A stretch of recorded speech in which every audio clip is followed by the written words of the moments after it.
I'd like to see you, but if you don't mind, if you don't see me, that's okay. Otherwise, move. There's no space to move to. Okay. Can I speak? You first? Have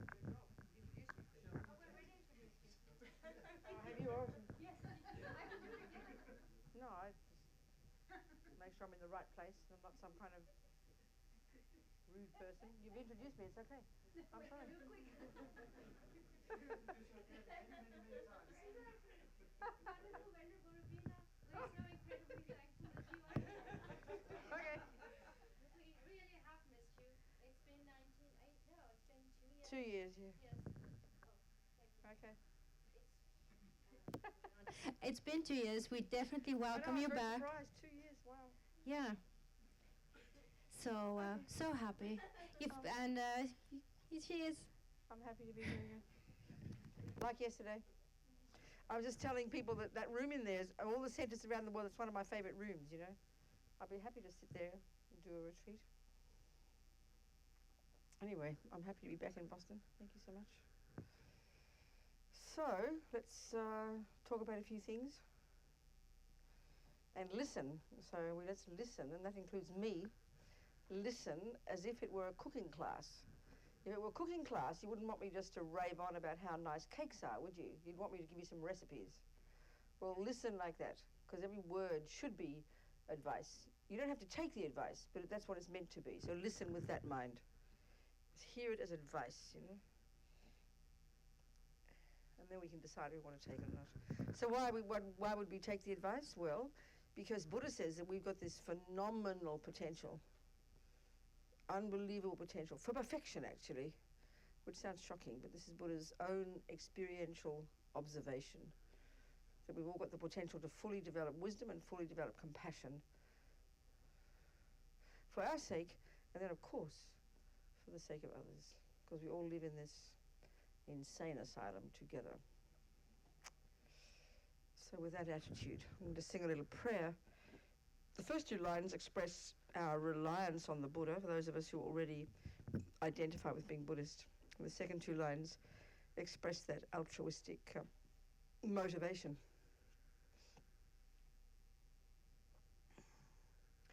Sangye charang soke chognam la jangcho badu dagni kyab suchi dagi chonyen gipe sonam ki drola penche sangye drobha shog sangye charang soke chognam la jangcho badu dagni kyab suchi dagi chonyen gipe sonam ki drola penche sangye drobha shog sangye charang soke chognam la jangcho badu dagni kyab suchi dagi chonyen gipe sonam ki drola penche sangye drobha shog.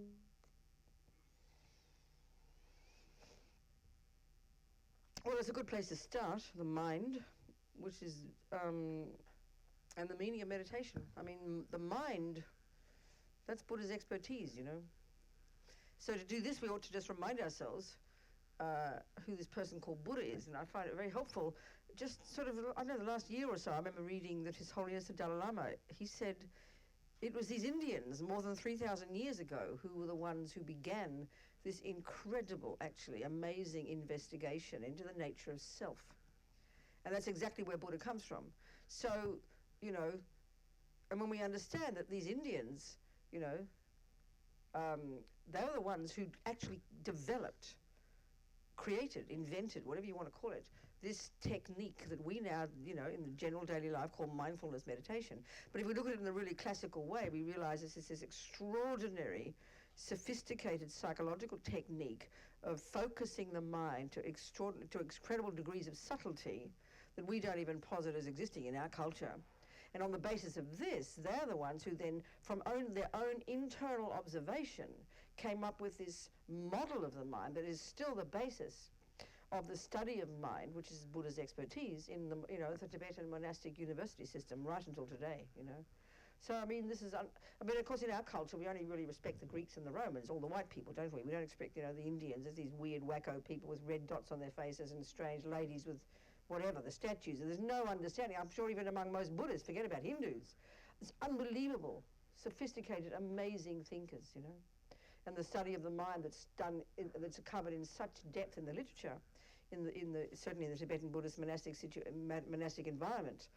I mean, it's extraordinary. I'm sure if Western scientists could open their mind to the possibility the mind just might not be the brain, they'd be blown out by the sophistication and the clarity that these amazing beings, first investigated and articulated.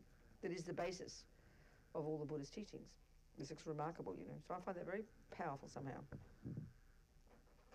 So basically Buddha, coming up in this incredible tradition of these amazing beings, went through the system, kept going from teacher to teacher, and then kept moving. And he diverged in his own direction, basically, which is now why we have what's called Buddhism. And he diverged from many points of view, but in particular in relation to his own findings about the mind. And where did those findings come from? Not from working with a microscope, but from his own mind itself, going into the mind itself. So he differs in particular in relation to the understanding of the nature of self, which over the next 2 weeks we're going to be discussing, I'm quite sure. So in order to, Lama Zopa Rinpoche, as we know, the Lama of this centre and the Lama of our organisation, when he first started teaching Western students, and it was mainly Western students, now they're international, in Kathmandu, in Courtin Monastery in the very early 70s, 1971, 72. As you know, Dr. Nick was one of the students there then. He always would begin with talking about the mind, in particular its conventional nature of its being not physical, beginningless, and so on, and indeed its ultimate nature for Buddhahood. Why? Because, I mean, if all these students coming along, even though all these old hippies, with the absolute conviction, because we're materialists, that the mind is the brain. So if you're going to hear about how you can change your mind and how you can get enlightened, you better know what part of you gets enlightened. Because Buddha doesn't assert a soul. We have this default view, I think, that when we think spiritual, we think it's dealing with some mysterious part of us that's called a soul or a spirit. Buddha doesn't talk like this, He uses the word mind. So as soon as we hear that, we think brain, but not for the Buddha. So it's crucial for us to understand, to take, if you like, as our hypothesis. Because we can't prove it initially. It's not possible. How can you prove something that you can't see or taste or touch or smell? Because the Buddha would say, first of all, mind or consciousness, and these words are used synonymously, is not physical. So and he's not asking you to believe him, because he's not a creator and he doesn't assert a creator.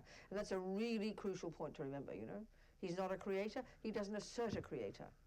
Which is a shock to us, because we assume the default view is that spiritual equals creator, spiritual equals mystical, spiritual equals can't prove, spiritual equals spirit, and so on. This is not the Buddhist approach.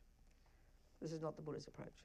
Because every word that is Buddhism, if it's valid Buddhism, and you better check carefully that what you're hearing in the places you hear them and what you're reading in books that you're reading is actually coming from a valid source. And that's our problem with spiritual. We think anybody can say what they like, You go to a weekend course and you like it and you write a book about it. I mean, you'd be thrown out of even the cooking world. Forget about scientific world. If you decide you're a cook after one weekend and decide to write a book, people will be shocked. But we seem to think we have this kind of a right when it comes to something called spiritual, because we assume it doesn't need rigor and discipline and analysis and valid sources, and therefore to be proved, But this is the Buddhist view, because he's not a creator, doesn't assert a creator. So where all the information that's called Buddhism, if it's valid, which we should check and be confident about, comes from where? From his own directed findings, from his own experience, from his own observation. So it's not wrong.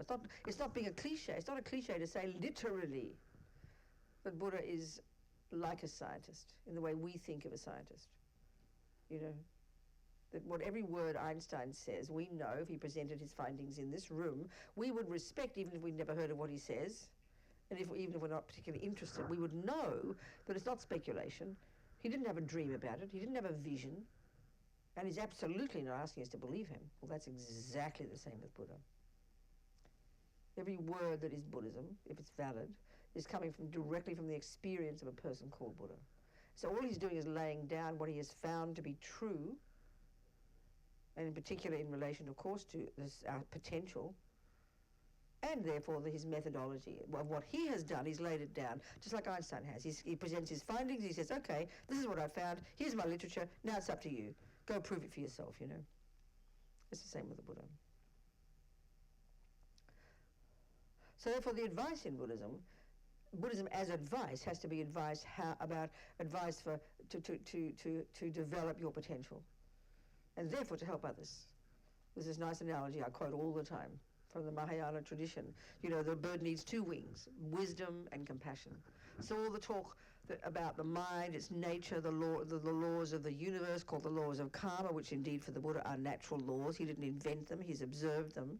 All of this is the wisdom wing. All this is the nuts and bolts of the work that a person who would take on board themselves internally to help develop, to understand their own selves, understand suffering, understand its causes, what the mind is, what its potential is, and how to change it, and how to develop that potential. And you do this and the results for yourself come, but then on the other hand, the real purpose is, because we all live in this world together, as I said, is to help others. That's the compassion wing. So compassion is the point. But as His Holiness the Dalai Lama says, compassion is not enough.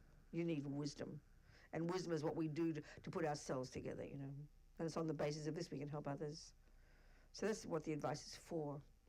But like I said, you know, we don't, just because it is advice doesn't mean you have to take it. You're the boss, not Buddha. It's not a belief system. That's literally true, you know. So you can't immediately prove something, you take it as your hypothesis. If this were acupuncture class, you've never heard of acupuncture, you've never heard of these weird wacko people who put needles in you to heal you, it's quite surprising, isn't it? You don't believe in acupuncture. You first listen and see if the teacher's reasonable and the system, and there's a validity there somehow. Then you take it on board as your hypothesis, wouldn't you? And you listen, and you check the theories. And then the theories, if it's a valid system, and this is a crucial point, if acupuncture is valid, it's valid, that means it has to be coherent intellectually. This is a really important point. So the same here. Buddhism actually is a worldview. Buddhism, vastness of Buddhism is not just a method of how to change your mind, not just a method of how to meditate. The big picture point of view in Buddhism is it's a worldview. And indeed in the Tibetan monastic university system, that's what's studied, you know. How the world exists, what is suffering, what is happiness, what causes it. How do we free ourselves of suffering, which is Buddha's fundamental finding. How do we develop our marvelous potential, and therefore how we help others. So your mind first, mind, consciousness. These words are used in different contexts, but they're virtually synonymous. It's not physical, first point. Doesn't mean your brain doesn't play a role, no doubt. There's amazing findings over these last years, especially in these marvelous conversations initiated by that organization called Mind and Life, between His Holiness the Dalai Lama and the best brains in the Tibetan Buddhist world, including Westerners, and the materialist, the scientist, you know. Marvelous findings, much of which have been published. Bringing these two views, seemingly contradictory views together, but really excellent, and that gives great sort of solace to the Westerners, to us Westerners, materialists, when we now hear that, you know, things that Buddha's been saying for 2,500 years, for example, that we can change the mind, that we're not stuck with the brain we're born with, as the West would say. Neuroplasticity, it's now called, you know. So it's proving points that Buddha's making, that the mind is an infinitely flexible thing. It's not set in stone. But the point that Buddha's making is it's not the brain. You ask some great Tibetan meditator up in the mountains the last 50 years where his brain is, and he would never have heard the word brain. But he knows his mind intimately and well. And because he's developed it so profoundly, he also knows our mind. Because the Buddha would say the mind has marvelous potential to see clearly how things exist. So your mind's not physical, first point. Second, you know, this is borne out by these meditation technique called mindfulness meditation, concentration meditation, that mind goes to far more subtle levels of cognition. Its function is to cognize, and it has far more subtle levels of cognition that this meditation technique enables us to access, and for very good reason, not just to be some hippie-trippy person. We need to access these more subtle levels of our mind in the Buddhist perspective, because the subtler levels, which are necessarily beyond conceptual and sensory, and indeed we don't posit such states of mind as even existing in our culture, do we, has the capacity to remove the delusions from the mind, which we're going to talk about, and be able to develop the wisdom that sees things as they are, which is the powerful wisdom we need to cultivate in order to be of benefit to others, to become a Buddha. Third, mind, not one atom of our mind. Oh no, this word mind, covers all the intellect, thoughts, feelings, emotions, unconscious, subconscious, intuition, instinct. This entire spectrum to the subtlest degree of our inner being as opposed to our physical. This is mind. Then finally, and this is, no, not quite finally, the fourth point, and shockingly, not one atom of our mind, and this is something that really takes us time to think about. It's not a complicated concept, but because it's so utterly different from all the views we have, either as Christians or Jews or materialists. There's not one atom of our mind, our thoughts, our feelings, our emotions, our tendencies, our characteristics, that's our mind. There's not one atom of that comes from another person. We're not the handiwork of someone else. And this is something very interesting. If we're Christian or Muslims, we absolutely believe that we're the product of God, our soul, our essence. And if we're materialists, we believe we're the product of the parents, don't we? We don't say, who made me? Mummy and Daddy made me, like in our catechism. We don't say that, but we're effectively saying that. And let's face it, all the models of the mind that we totally buy into in our materialist culture utterly, and I would say this word meaningfully, believe we are made by our mother, made by our father, that we're the handiwork of someone else. And you could say that at least those points alone, there's common ground between the religions and the materialist view. And the more we understand the Buddhist understanding, the explanations of the universe and how they exist and what things are, this dualistic view is this view that we're made by someone else, that we're the product of someone else's handiwork, is a very dualistic view. And Buddha would suggest it's not a possibility. And much of the, in the literature, this is something where one really has to look into. So if we think that we're not coming from mummy and daddy, we didn't begin in our mummy's womb, we're not the product of someone else's handiwork, well then where do I begin, as we say? Who made me, we think? Where do I come from? It's a huge question we have. Well, if we think of the mind,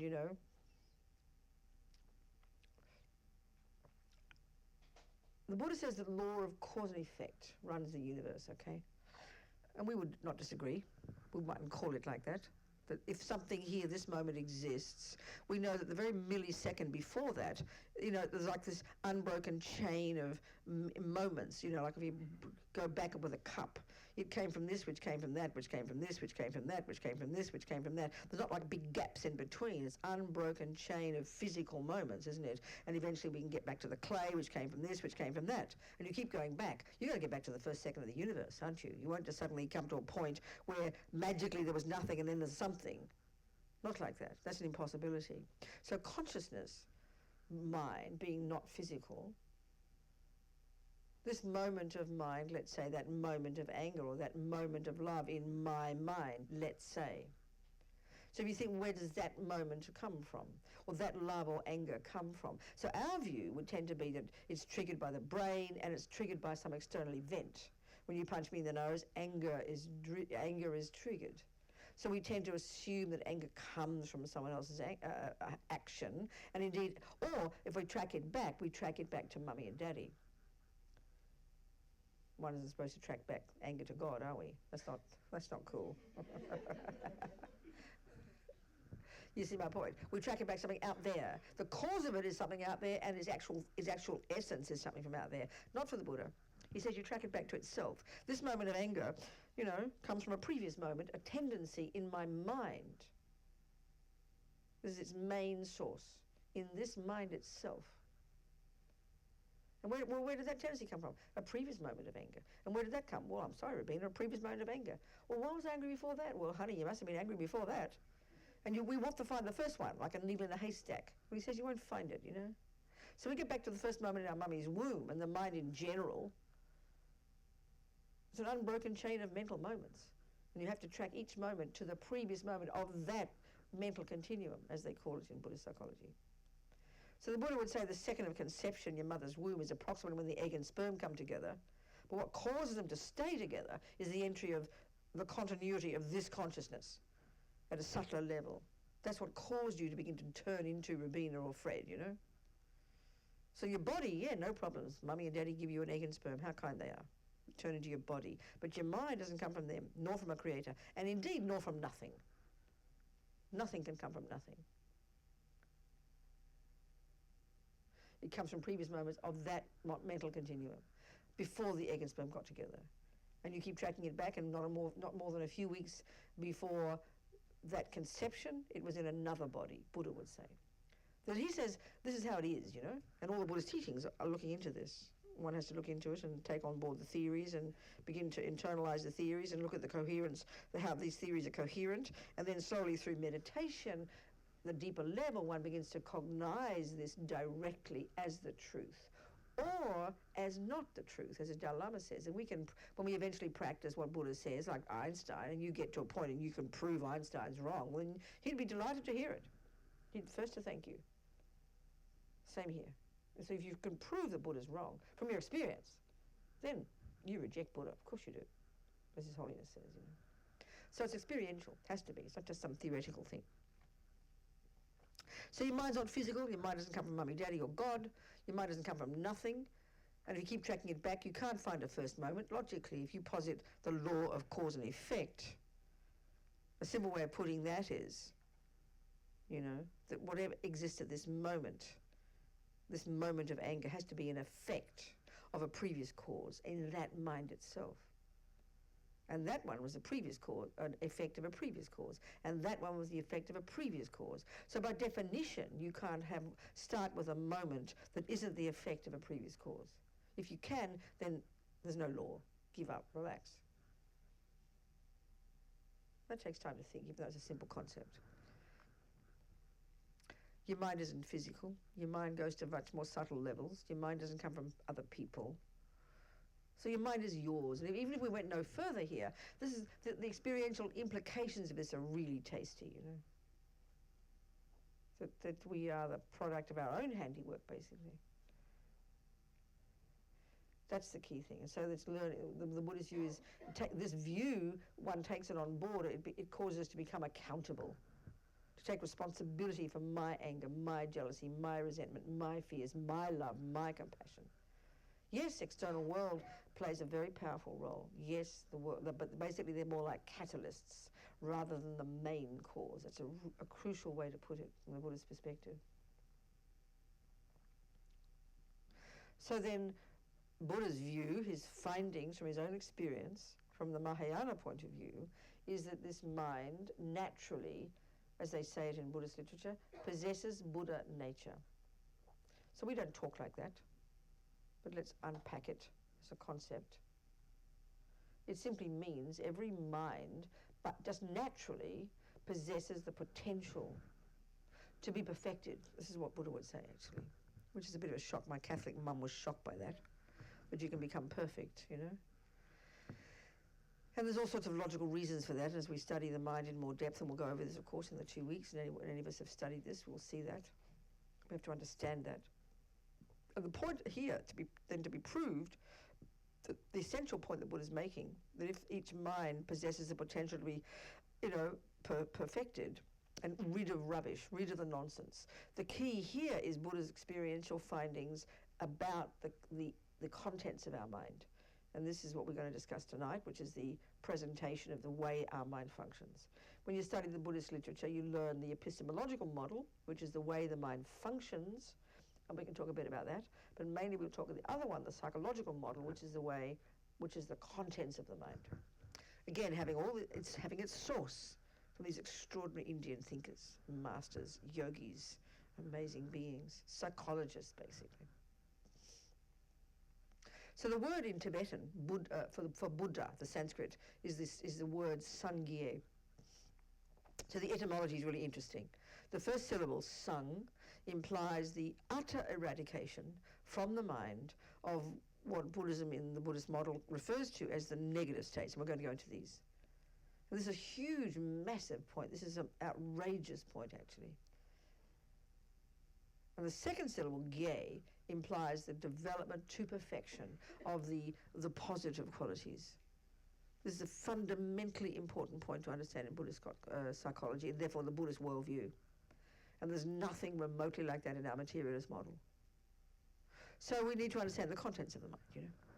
But first of all, let's look at the way, even roughly, for the way the mind functions. And in Buddhist view, we've got the mind functions obviously at the mental level and at the sensory level. These two. And this is already interesting. This already shows us a lot about the Buddhist view of how the mind works. So, you know, if let me drink it. If I were to look at this cup, if I had my glasses on, I could see it. I might go, oh, what a pretty cup, you know. So naturally, we tend to assume that my eyes are seeing a pretty cup. Buddha says, don't be silly.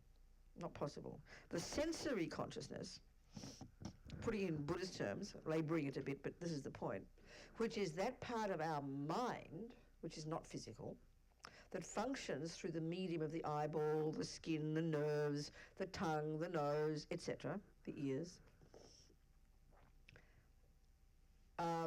cognizes only two things. In terms of the eye consciousness, sorry, just two things. It's very limited. The sensory consciousness is profoundly limited in the Buddhist view, in its capacity for cognition. But we give masses of power to it. We make the body the boss, as Lama Yeshe puts it, you know. And it's true, in our world, everything comes down to the way we respond through our senses to things, you know. It's huge. It plays a massive role. And Buddha says it's really misleading and really deceptive and is the source of so much suffering and confusion. So even beginning to understand the distinction between the sensory and the mental is massively important. So if there is a pretty cup, you know, so the mind, okay, eye consciousness can only cognize two things, shape and colour. It has no more capacity. So then it's obvious we have to ask the question, where does what a pretty cup come from? Because it's certainly not a function of the eyes to cognize a pretty cup. It's not capable. So this, and I love this analogy, you could say, and this is the way they talk in the Buddhist view, not using this analogy, it's a modern one, quicker than Google, you could say. And I love it. It's a brilliant analogy. It's a perfect analogy. The millisecond my eye consciousness cognizes that shape and colour, we can see, because I haven't lost my memory, instantaneously, my mental consciousness is triggered. And that, as Lama Zopa Rinpoche puts it, that's where the workshop is. And you could say that's where all our memories are. And we're not talking the brain here, keep remembering.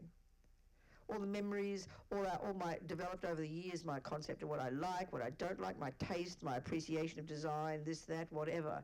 All of this information is stored in my mental consciousness. And as I said, quicker than Google. Boom, you know, eye consciousness. Triggers, the experience is triggered, and immediately out comes the thought, a series of words, and words are concepts are thoughts, and concepts or thoughts, certainly Buddha's saying it, but it's not too hard to prove, are a series of opinions. So what a pretty cup, it's an opinion. It's a viewpoint. It's a conceptual story describing that shape and that colour. And what the Buddha is saying is our mental consciousness is full of trillions of opinions, viewpoints. And we can divide them into, essentially, the mental consciousness is divided into three categories of states of mind. There's thousands of them. You probably, you know. But there's three categories.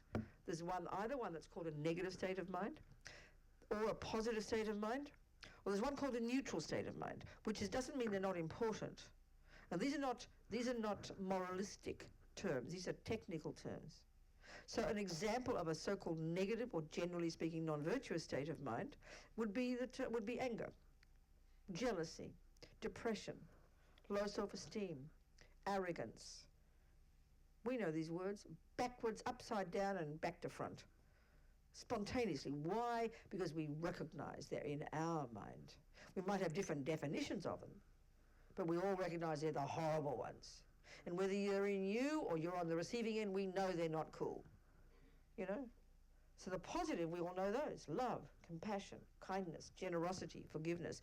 Instantly we hear them. We recognize that they're the nice ones. To the extent that they're prevalent in you or that you're on the receiving end, we know they're the good ones. So Buddhism goes into great depth of precision and clarity, analysing these states of mind, which let's do. Then the third category is called neutral, but it doesn't mean they're not important. But these are crucial states of mind. I like to call them the mechanics of your mind. There are many of these states of mind called concentration, for example, called mindfulness, which we really do misrepresent. We give it a lot more meaning these days when we talk about this, mindfulness meditation, which has become quite a trend, which is fantastic. But strictly speaking, mindfulness is often translated as memory. It means not forgetfulness. Like if I decide I want to go and have some cake, and I go through the door and I get to the kitchen and we go, oh, what was I doing? We all have that, don't we? That's called lack of mindfulness, not the kind of the moralistic way we tend to think of it, like being mindful, like a big stick you whack somebody with, No, it's literally referring to your capacity to not forget what you're doing moment to moment. It's very obvious. And as Lama Zopa points out, thieves need mindfulness. So it's not virtuous in its nature. Concentration is not virtuous in its nature, nor is it non-virtuous, but it's crucial. And there's many of these, and in Buddhist literature, they're really described, and they're vital to understand. And as we progress on our spiritual path, utilising meditation, which we'll talk about, these have to be finely honed. They're not good or bad, but we need to develop them so we can do the job of developing virtue and ridding our mind of the non-virtue. That's the point. So these are really important terms to understand.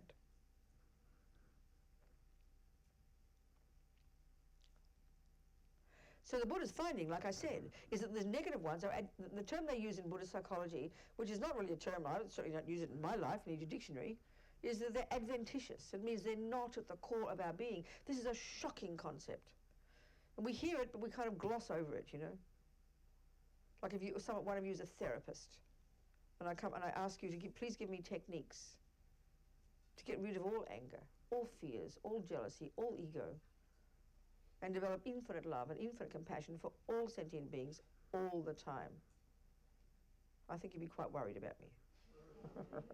But this is exactly Buddha's findings. And a person who's engaged in the Buddhist path is learning, using Buddha's methodology to accomplish exactly that.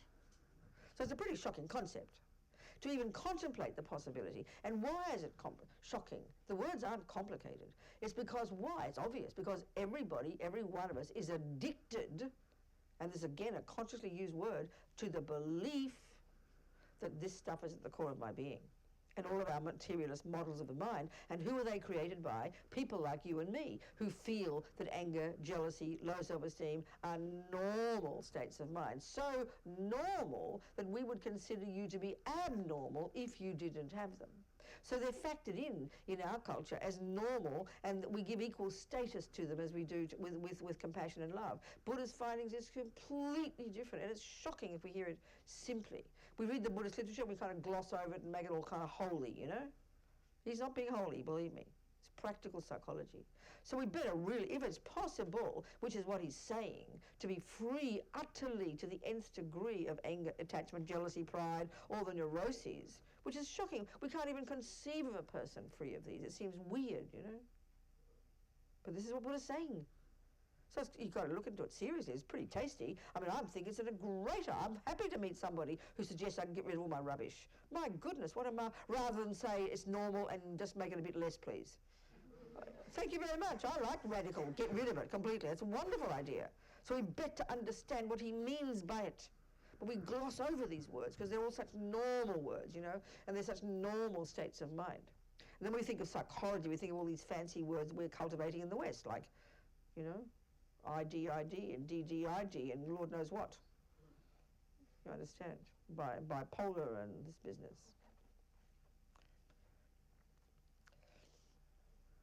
So we need to understand the contents of our own mind. Because if we are attempting to use Buddhist techniques, the reason we're using them is so that we can learn to lessen and eventually rid the mind. And don't hold your breath, it's going to take a while, but that's the goal. Rid your mind of the neuroses, to rid your mind of ego and all the nonsense. I mean, it's a radical idea, marvelous. You should be aspiring to that, because that's what he's leading you to. And to fully develop the goodness. This is what's extraordinary, So So it's a highly technical job to do. Really demands precision and clarity. It demands clear definitions. It's not just wishy-washy, vague feelings we're talking about here, you know. So the key job then is to begin to identify, to learn to distinguish between the so-called negative and positive, because right now, because they're all so spontaneously mixed within us, we don't really pay attention to them. And this is just our culture. We don't pay attention to what's going on in our mind until it's really violent, either blissful feelings or dreadful feelings. But much of the time it's just chatting away in the background, isn't it? We're on autopilot, getting up, going to the toilet, going to breakfast, washing our body, putting this on, doing that, talking to the kids, going here, listening to the radio, driving the car. It's all autopilot. And we're focusing on what's right in front of us, but we know there's masses of stuff behind. And that's the trouble. If we're not paying attention to it, it's eventually when it becomes so intense and we have a mental breakdown, then we've got to go seriously find some therapist to help us sort the mess out, because we haven't paid attention, you know? So we need to learn to use skills to enable us to pay attention to what in the name of heaven is going on inside our head. And why would we want to do that? Because we want to identify them. And why do we want to do that? Because we can get rid of them. And why would we want to do that? Because guess what, Buddha says, is the cause of all your suffering. It's logical stuff. It's not moralistic, it's logical. There's a lot of assumptions here that we absolutely don't take as a given in our culture. So we've got to really change our thinking if we're interested in Buddhism. To at least hear what he's saying, you know? And the crucial thing is because we also, fortunately, we've got access to love and kindness as well, you know? Indeed, if we're human, unfortunately, we can see how hard that is. Look at the crazy human world, you know? We can be forgiven for thinking that humans don't have access to love and compassion, forgiveness and kindness and patience. Look at the world. Look at our own lives when things go wrong, how nuts we become. So we can see how it's difficult, but this is the job we have to do. But before we begin to harness the energy of our own mind, it's like high school. Junior school in Buddhism, it's kind of boring. It's doing what your grandmother says. Behave nicely. And this means control our body and speech. And this is a major component of Buddhist practice, actually. It's like the entry level into Buddhism, which is where all the business of vows and discipline and all this business comes in, you know. But it's hugely important. One of the packages of Buddhist teachings, there's many ways of packaging all his teachings. You know, there's one called the three higher trainings. The third one is called wisdom, which is the development of this marvelous state of mind where you are free of all the neuroses and developed in the goodness, which is an astonishing goal. Way to go. But you can't have that until you've got concentration, which is the second one, which is the development of this extraordinary technique coming from these Hindus. Single-pointed concentration. And you can't have that, which is what you start to do in the high school, like dealing with your mind. And you can't have that until you've got the first one, which is they frame it as the practice of ethics or morality, which is another way of saying controlling your body and speech. It's about behavior. Behave nicely. Behavior is body and speech, isn't it? We can see this. But we can see it's obvious. Well, it's not so obvious in our culture. This is the shocking part. That it emanates from what's in the mind. In our culture, we tend to say, oh, it's only in the mind, or we're allowed to think what we like. I always remember reading a couple of years ago, I think last year maybe, reading in the New York Times on my iPad a story, the woman in Brooklyn got into her husband's computer and discovered that he was part of a cannibal, a group of cannibals, and they were planning to kill and eat her. She got quite a shock. I think she got so shocked she called the FBI. I don't know why not the police, but the FBI. So the point is, he was arrested, and his defense lawyers, their position, this is the West, this is us, it's madness, is that they're allowed to think it. It's only their mind. So meaning, we are really seeming to say that behavior has no relationship to what goes on in your mind. I mean, it's beyond bizarre if you think about it.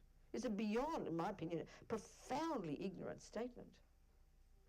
How can there possibly be an action of your body or your speech that is independent of what's in your mind? I mean, we might think there is. And why, from the Buddhist perspective, is because we're so programmed, you know, in actions of our body and speech. The words just vomit out the mouth. The fist just goes to the punch. It's as if it doesn't come from the mind. And this is the tragedy of our lack of understanding of the intimate relationship between the mind and behaviour. And it's a tough one, you know. So even just junior school grade 1, controlling our body and speech is intensely difficult. It does demand mental determination. So you're bringing your mind you're factoring your mind in. But in the initial stages of practice, you're using your determination, your mind, to determine, to control your body and speech. Then when you've begun to harness your body and speech, now you can have the luxury of being able to concentrate, to do meditation, to start delving into and unpacking and unraveling this inner world of ours and making sense of it, and then even more radically lessening the neuroses and growing the goodness. This essentially is what you're doing as a Buddhist. Not something mystical. This is it. It's an intense job and demands incredible clarity, incredible precision, incredible focus, concentration, awareness, memory, all these words, which demands discipline of body and speech, you know. So way to go.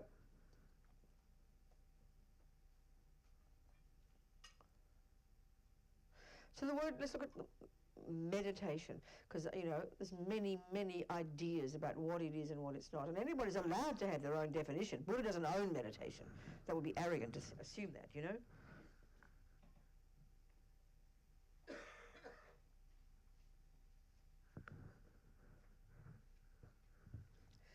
So it's a bit surprising too to hear the Tibetan word. I don't know what word in Sanskrit is a translation of, I've got no idea. But the Tibetan word, the verb to meditate, is surprising to us. But it really gives us insight into the approach, certainly in the Mahayana tradition of meditation. And the verb is to familiarize. To familiarize. Well, another simple word for that is to become familiar with something. And what part of you becomes familiar with things is your mind, isn't it? It's your mind. It means learning. Familiarizing your mind with something is learning it. So that's puzzling to us. So what is it? That's the meaning of the word meditate in Tibetan. Then what in Buddhism is the meaning of meditating? Familiarizing my mind. With what, would ask, of course. Very good. Well, two things. That which is virtuous and that which is true. Now this gets us a bit shocked. It sounds like a bit fundamentalism, you know, some truth that Buddha's discovered. And so his truth is what we have to believe in. He doesn't talk like this. The Buddha would say that things exist a certain way. Things exist conventionally and ultimately in a certain way. And indeed that is all the wisdom teachings. That's the teachings of the Buddhism, as we know, the teachings about how things are empty, this business, which we'll talk about. But finally, Buddha's basically saying this, that all these neuroses in the mind, these delusions, these misconceptions, these are all synonyms. The negative states, the non-virtues, generally they're all synonymous. The stuff that is adventitious, that doesn't belong, that is not at the core of our being and can be removed. This is Buddha's finding. So he's saying these negative states of mind have two functions. They are one of the terms for them is, you know, some of the terms, and you see it in Buddhist literature, one of the terms is disturbing emotion. Well, they're extremely disturbing. To whom? To you. Check the last time you felt hurt by somebody, offended, insulted, angry, jealous, depressed. It is completely blatantly obvious that our mind is out of our brain, right? Completely disturbed, and people go completely mad with distress, isn't it true? And the Buddha's saying the source of that is these states of mind themselves. It's the first characteristic. They're disturbing. Another term for them, as you know in the Buddhist literature, is they're called afflictive emotions or mental afflictions. Well, this sounds so shocking to our ears, but I think the word affliction could also be the word illness. Well, guess what? Buddha's saying, hey guys, we're all mentally ill. This is such a powerful phrase for us in our world, isn't it? Mental illness. And we see it as some special thing over there. But the Buddha's saying, sorry to tell you, but if you've got attachment, anger, pride, jealousy, depression, low self-esteem, honey, you're mentally ill. But we think they're normal, don't we, until they're really extreme. That's our view in the West. They're normal, and as long as they're relatively under control, you're an okay person. But if they're extreme, then you're mentally ill. And that's a shocking thing to say, because it's such got a vivid meaning for us. But this is a literal truth for Buddhism. They're mental illnesses. And the other characteristic, which is the key one we have to understand if we really want to comprehend Buddha's view. This is crucial. And it's not evident initially, but it's not hard to prove. This other characteristic indicated by this other term that's synonymous with mental affliction, mental illness, disturbing emotion, affliction, is the term delusion. So if you were accused of being delusional, you'd be very offended, right? Because that means you're mentally ill. Well, Buddha's saying that. Because one function, as I said, is it's deeply disturbing. The other function of these disturbing emotions, and this is the part that it does take time, but we can see it, we'll go into it, is that they are misconceptions. They're conceptual stories. So right back to the point before. What goes on in our mind for the Buddha, it's a bunch of viewpoints. So there is a pretty cup. You are an ugly person. Said with a loud voice, with tears coming out of my eyes and my fist shaking, we'd go, oh, Robina's angry. But get rid of the physical packaging, and what have you got? A bunch of words coming out my mouth. There is a pretty cup. You are evil. They have equal status in being concepts, conceptions, thoughts. Very clear, isn't it? But it's not clear to us. We think emotion. And you can hear it. If a person's raging on with anger or raging on with jealousy, their heart broken, What do you think what's coming out their mouth?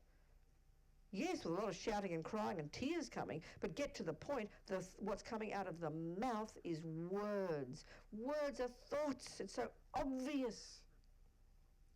And thoughts are conceptions. They're viewpoints. They're opinions. And the Buddha's saying this, the opinions that are called negative, that have this component, this packaging of being emotional, happen to be liars.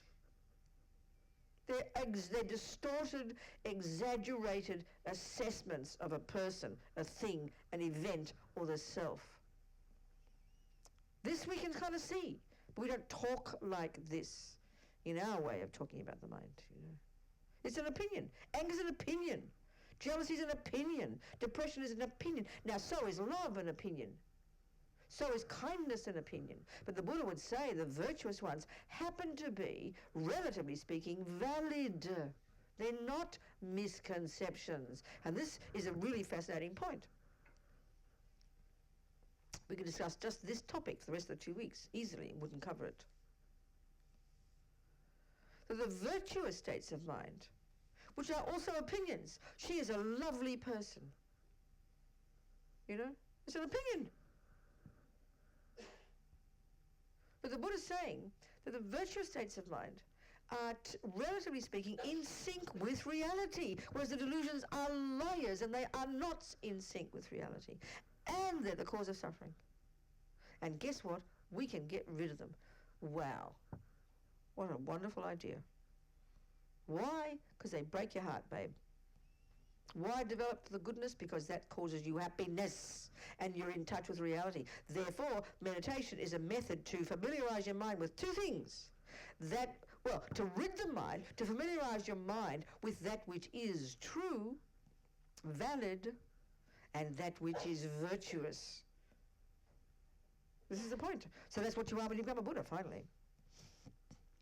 So it's a different way of framing, talking, defining the words we all are familiar with, compassion, anger, love, jealousy, depression, meditate. We use these words, they're simple, they're not complicated, but very different ways of defining.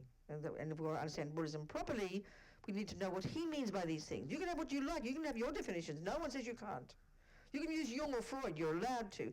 Buddha's not the boss. But if you want to understand Buddha, you better know how he's talking. Otherwise, total confusion. You know, not really discussing truth, not discussing we're just making up our own views. It's ridiculous, you know.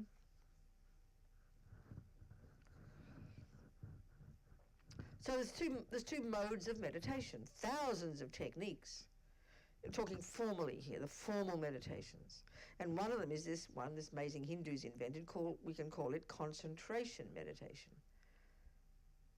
And it's described in terms of 9 stages. And it's this gradual progressive development of more and more, ever more subtle focus. And this is a crucial technique. And even in its own, the end result of it is described in the text in terms of 9 stages of development. And, you know, people go off for years just to cultivate this, where they can finally access the subtler level of their mind. And if you were to see them in this state, they would look like they were dead, because they've accessed a subtler level of their own consciousness that's necessarily beyond the physical, beyond the conceptual, and beyond the sensory. Of course, we don't posit such things in the West, and if we think that they're existing, they seem weird and wacko and spiritual, you know, la-di-da.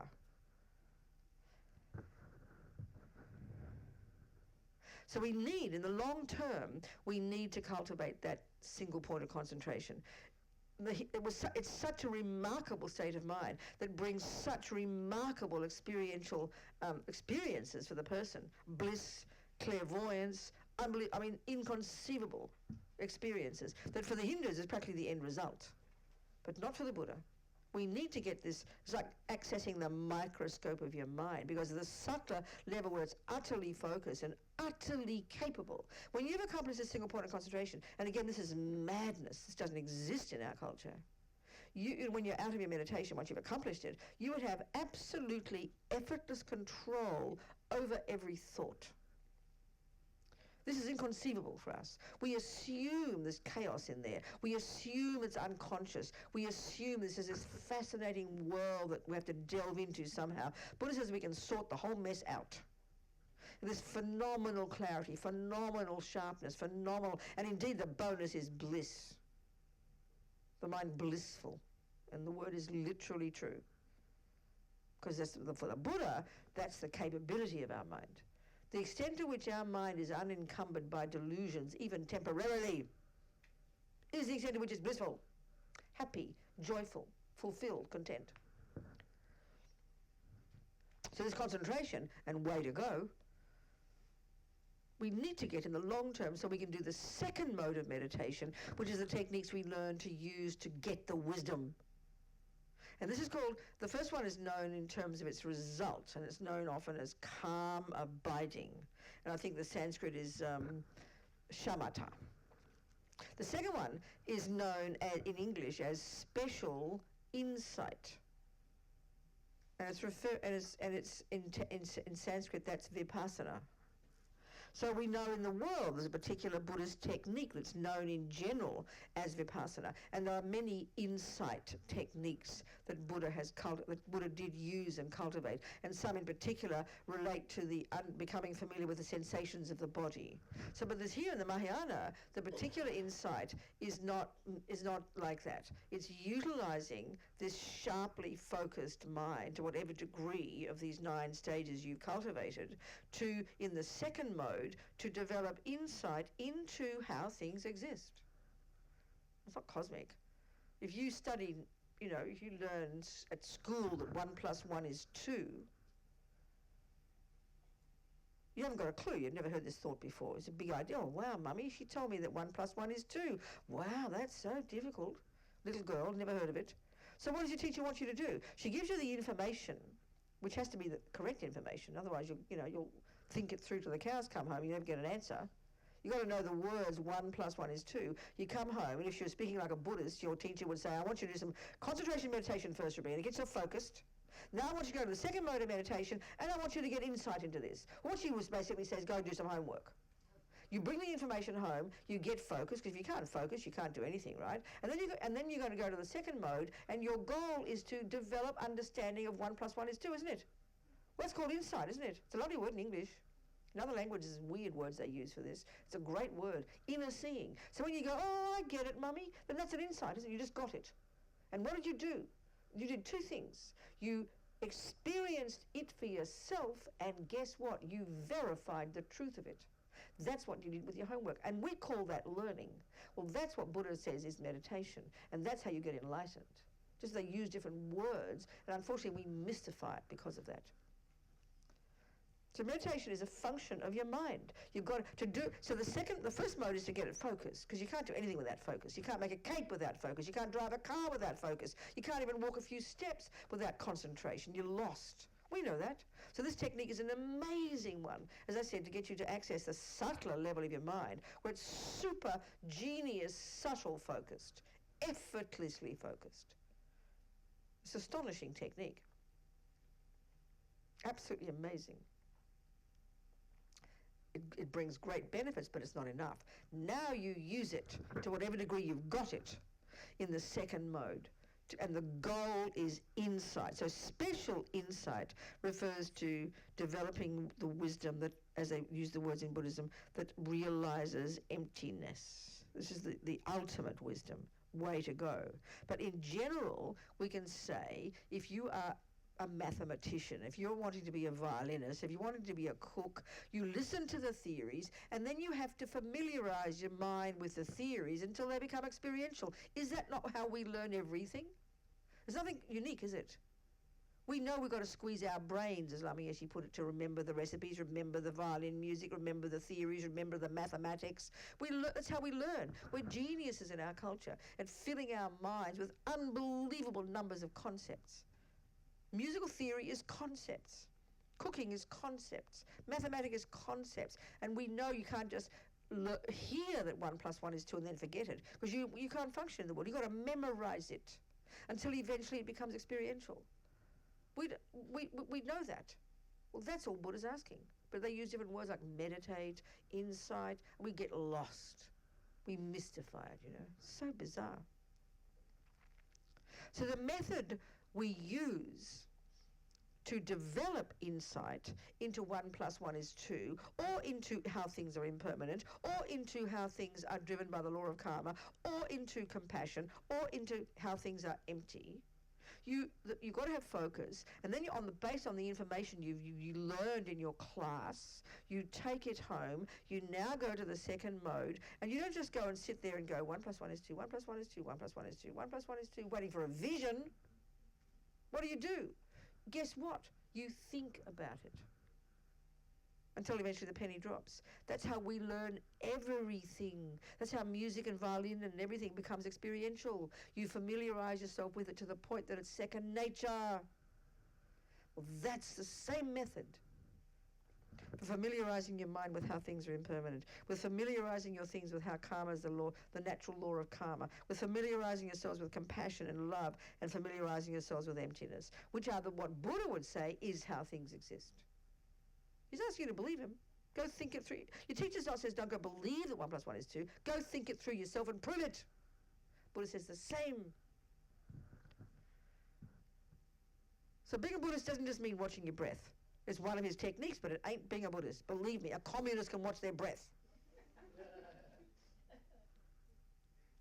Being a Buddhist, a full-fledged Buddhist, and that's our choice, we don't have to be, you're familiarizing yourself with initially what he says is how things are, but at the level of theory. And how else can you do it except to listen to the theory? You can't have an experience of 1 + 1 is 2 until you've thought it through intellectually. You can't have an experience of playing Bach until you've learned all those ridiculously complicated theories in your head.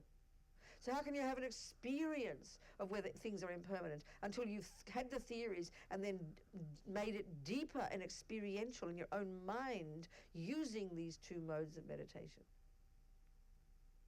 It's a process we are already deeply familiar with. We just don't use these words, so we mystify them, and that's the tragedy. So we cut ourselves off from them, don't understand them, you know. So how you get insight, this is almost embarrassing to hear it. What's the method you use to realize 1 + 1 is 2? It's called thinking. It's called thinking. What's the method you used to realize impermanence? It's called thinking. They call it a fancy word in Tibetan. They call it analytical meditation. We go, oh, what's that? It's called thinking. And what do you think? Words in a coherent fashion. Don't just think 1 + 1 is 2, 1 + 1 is 2. You know, you use it, you think coherently. You don't just think things are impermanent, things are impermanent, things are empty, things are empty. No, that's idiocy.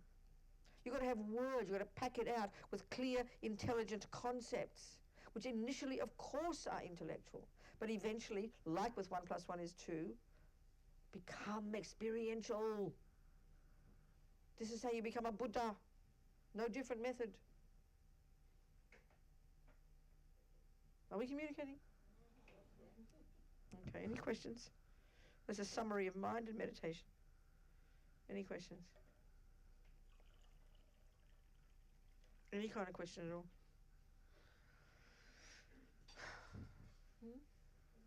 Yep. Hang on a second. Yes. Who had a question? Yes, we have. I wanted to know, how do you understand the difference between the separate thought when you're thinking through this process?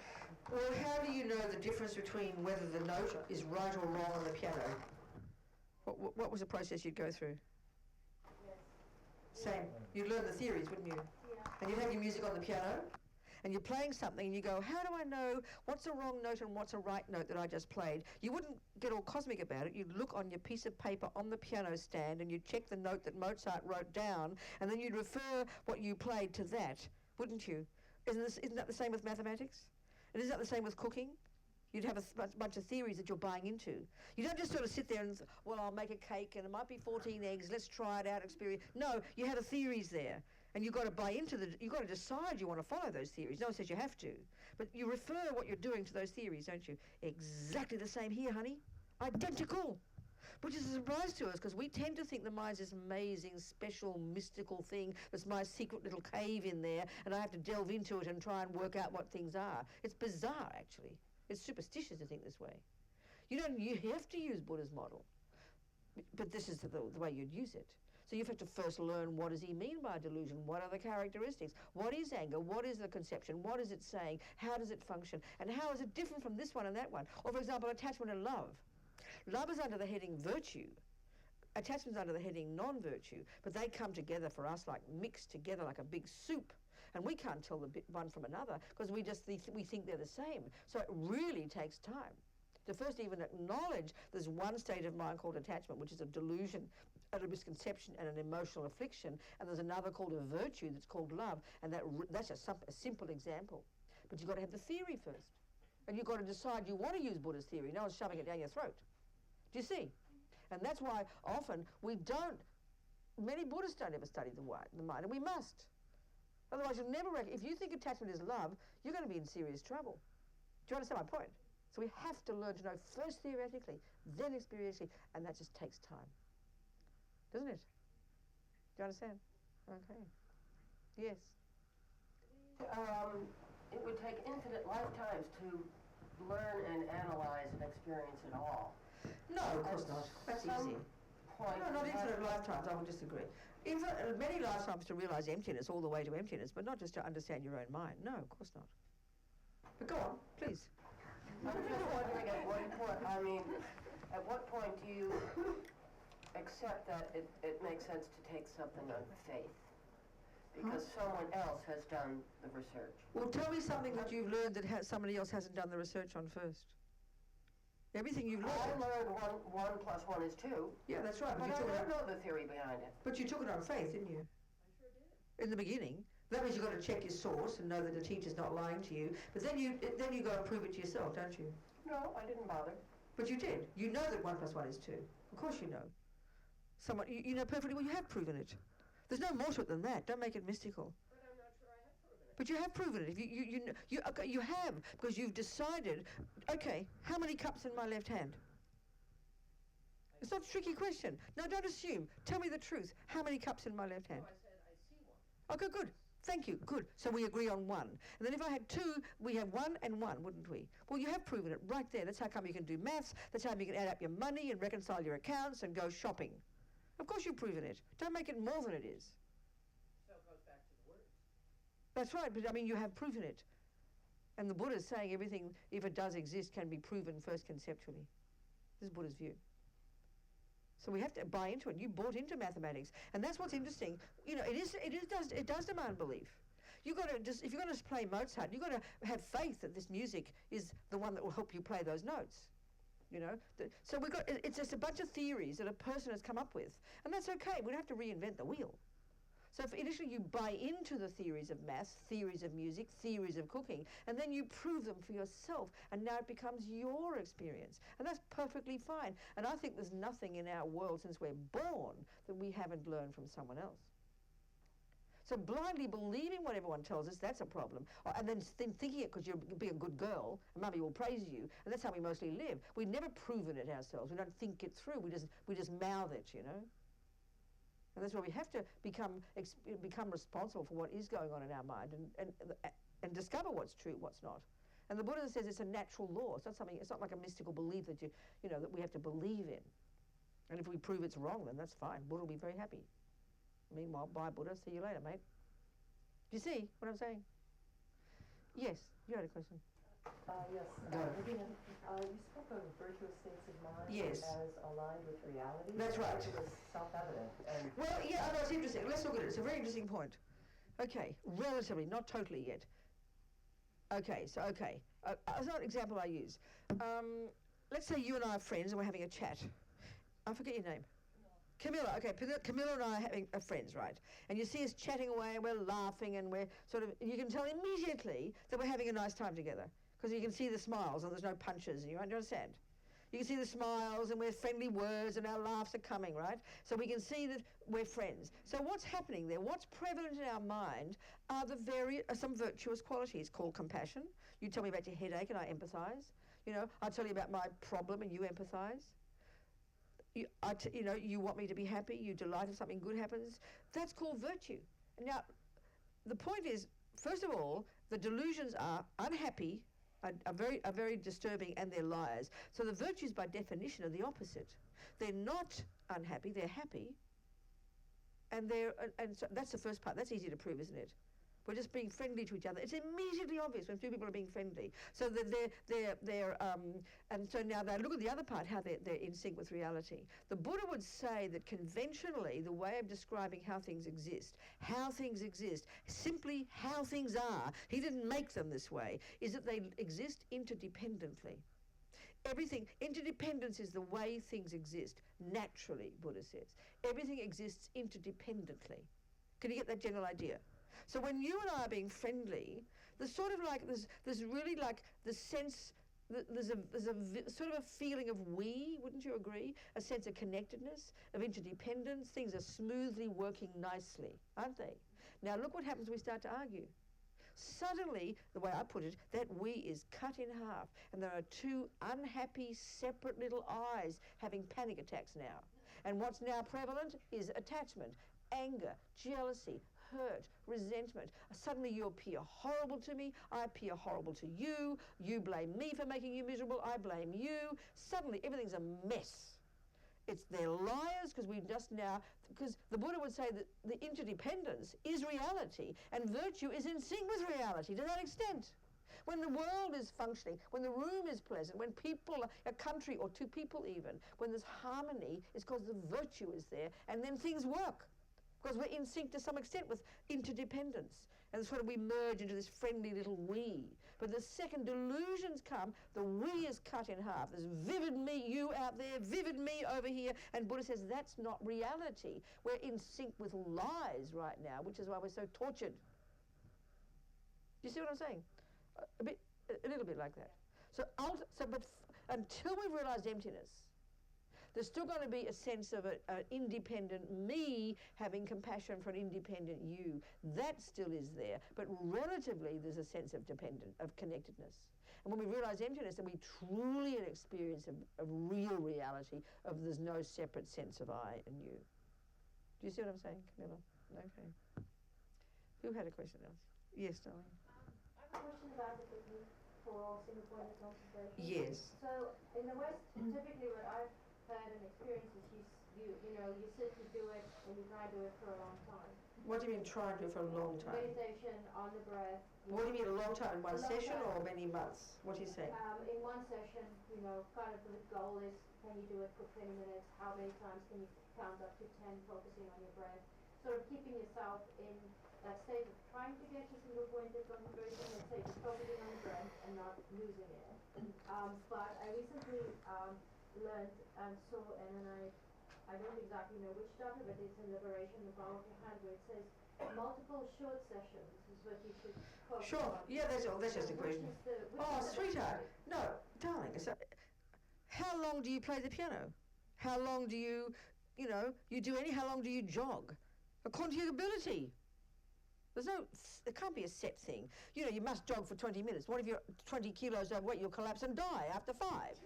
You've got to go according to your pace, sweetie. Some people can meditate once they've got concentration. I mean, that's obvious. It's according to how, and that's exactly right. We did a retreat with Lama Yeshe, a Mahamudra retreat. He made us do 5-minute sessions. Reality is 20 minutes for most of us is a joke. After 1 minute, we're already completely scattered, and then we're just spacing out for 20 minutes, thinking we're meditating. It's a complete joke. And so it's better to have multiple short ones until you can do. Well, it's obvious. The same with jogging. Yeah. There's nothing special about that, darling. It's obvious. If you think about it, the reasoning is exactly the same. And that's the trouble, because we've got to learn. I mean, we can't really learn to have concentration until we understand the mind a bit better. What part of our mind is functioning? Because we say, oh, I'm meditating. Well, don't be ridiculous. There's many parts, like if I'm holding a cup is true. But if you want to really analyze it, you have to know the thumb, the ligaments, the finger here, the index finger's doing this, the wrist is doing that. There's many components all playing a role. The same with our mind. So all these different neutral states, we've got many of those states. There's one called intention, there's one called attention, there's one called discrimination, there's one called alertness, there's one called good memory, there's many of them all working hand in hand. And until we start to study the mind and know those bits and pieces, and we don't recognize those now. We just think, oh, I am not concentrated, I am not mindful, we don't even know what they mean.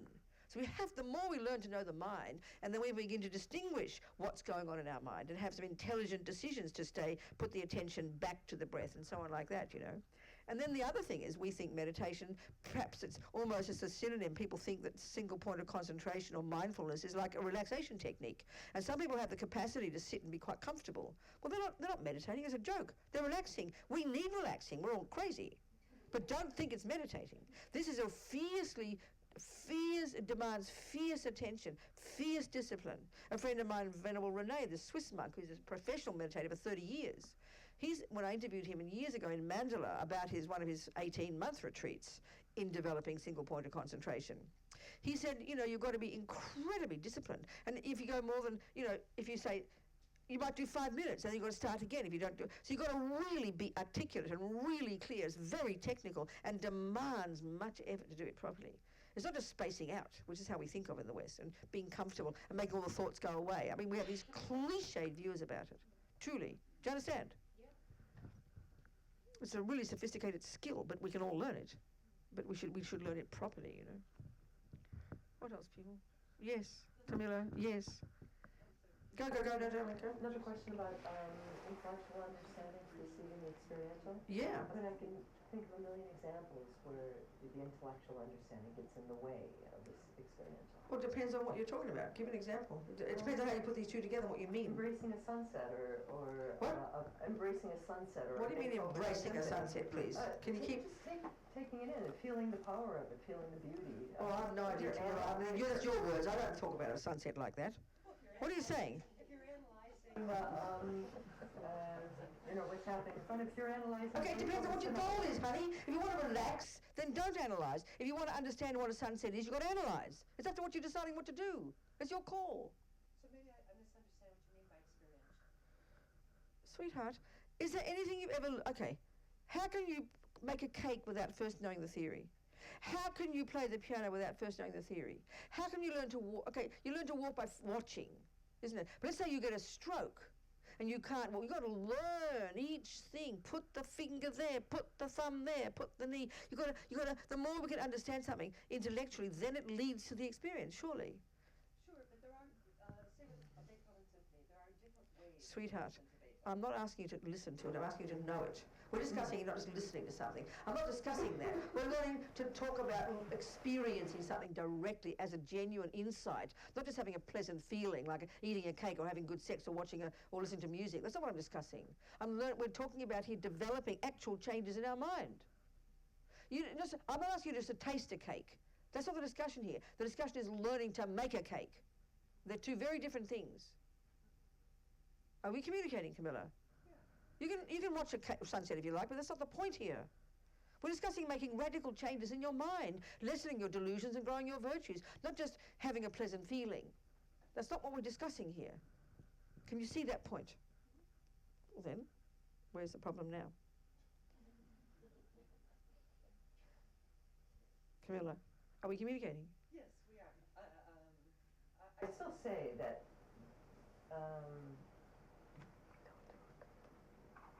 there are different ways of knowing a cake, right?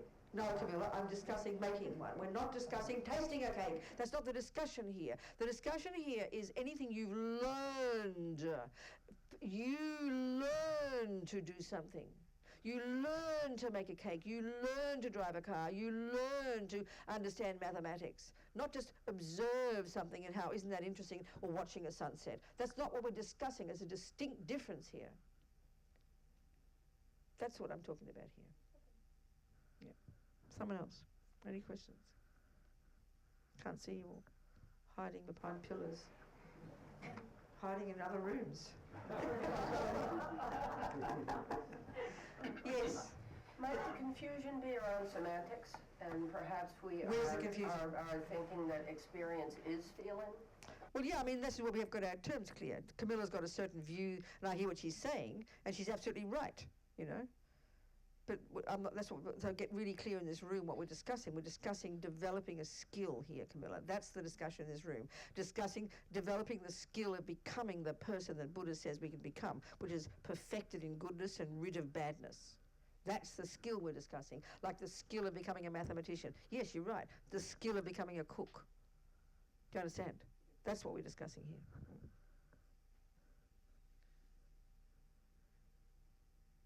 What else, people? More questions? Yes. Yes. I forget your name. Raysel. Spell it. Raysel. Where does that come from? My dad got it from a second grader. Who? Raysel. Sounds very hippie. Sounds like a girl. You're a girl, darling. Actually, it is a girl name. It is a what? It is a girl name. A girl name. A girl named. A girl told my dad to name me after her. Okay, Raysel. Talk to me, honey. Go on then. Talk. What's your question? So, with meditation, you know, you have... Which kind of meditation we're talking about here? Please be precise. Right. So there's single point and then there's analytical. Before that, you mentioned doing, you know, just, the first step is just watching your mind and watching your actions and your speech. No, watching. The first level of Buddhist practice, entry level, is, Buddha's got this little checklist of 10 don'ts. The first 7 are actions of body and speech. And it's the first level. Control your body, don't kill, don't jump on the wrong partner, and don't take things that aren't given to you. And then 4 of the speech.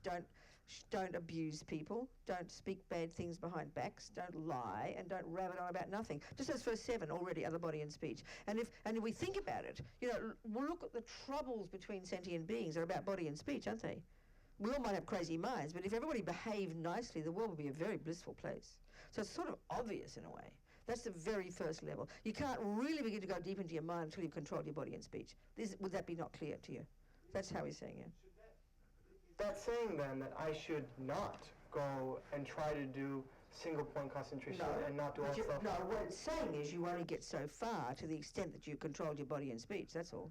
We can all try. We can, we can try the most advanced practices. You can open up your music book and you're only in grade 1. You can attempt to grade 12, but you won't accomplish grade 12. But you're allowed to try it. Of course you can. Do you see? So the teachings are presented in a very orderly way, orderly according to the capacity of the student to internalize it. But you can try more advanced practices. So the compassion teachings are much more advanced than this stuff that we're describing. On the face of it, that's surprising because we tend to think of spiritual as all about being compassionate and nice. But the Buddha's view is, compassion, you've got the genuine compassion, the way Buddha talks, which we're going to talk about, is based upon some understanding of the wisdom wing. But you can try it. Of course you can. Do you see the difference? It's a big difference. It's a very important point. What else? Nothing else? Yes. Can you relate meditation into action? Would you say a bit more? So that when you, let's say you just do a 5-minute meditation. You mean concentration, focusing on your breath or something, yeah? And then you pop up. Yep. And you start operating. Yep. In a normal daily routine. That's right, yes. But the idea is that grounding allows you to bring your meditation practice into your experiential. Well, if it doesn't, you're in trouble, aren't you? I mean, the fact is, it's interesting, you know, this concentration technique, this amazing one, you know, these Indians came up with. Most of us, first of all, most of us in this life won't even probably accomplish the first of the 9 stages. If we really understood even that, we maybe won't accomplish the first stage. But that doesn't mean we shouldn't try. And the fact is, my feeling is, the immediate benefit of training ourselves to focus on one thing for 5 minutes, which is a great discipline, immediately it brings benefit in your daily life. Because normally when we realise we're mostly unconscious because we're not trained in our culture to really observe our feelings and thoughts. Maybe these days a bit more, which is fantastic. But normally speaking, as I said, the moment we wake up in the morning, we're on default mode. The thoughts are all running, but we're not paying attention. We're paying attention to breakfast and cooking and car and the external world. And and then what happens is you're driving down the freeway or something, and a car jumps in front, and you have a mental breakdown. You scream and shout and swear.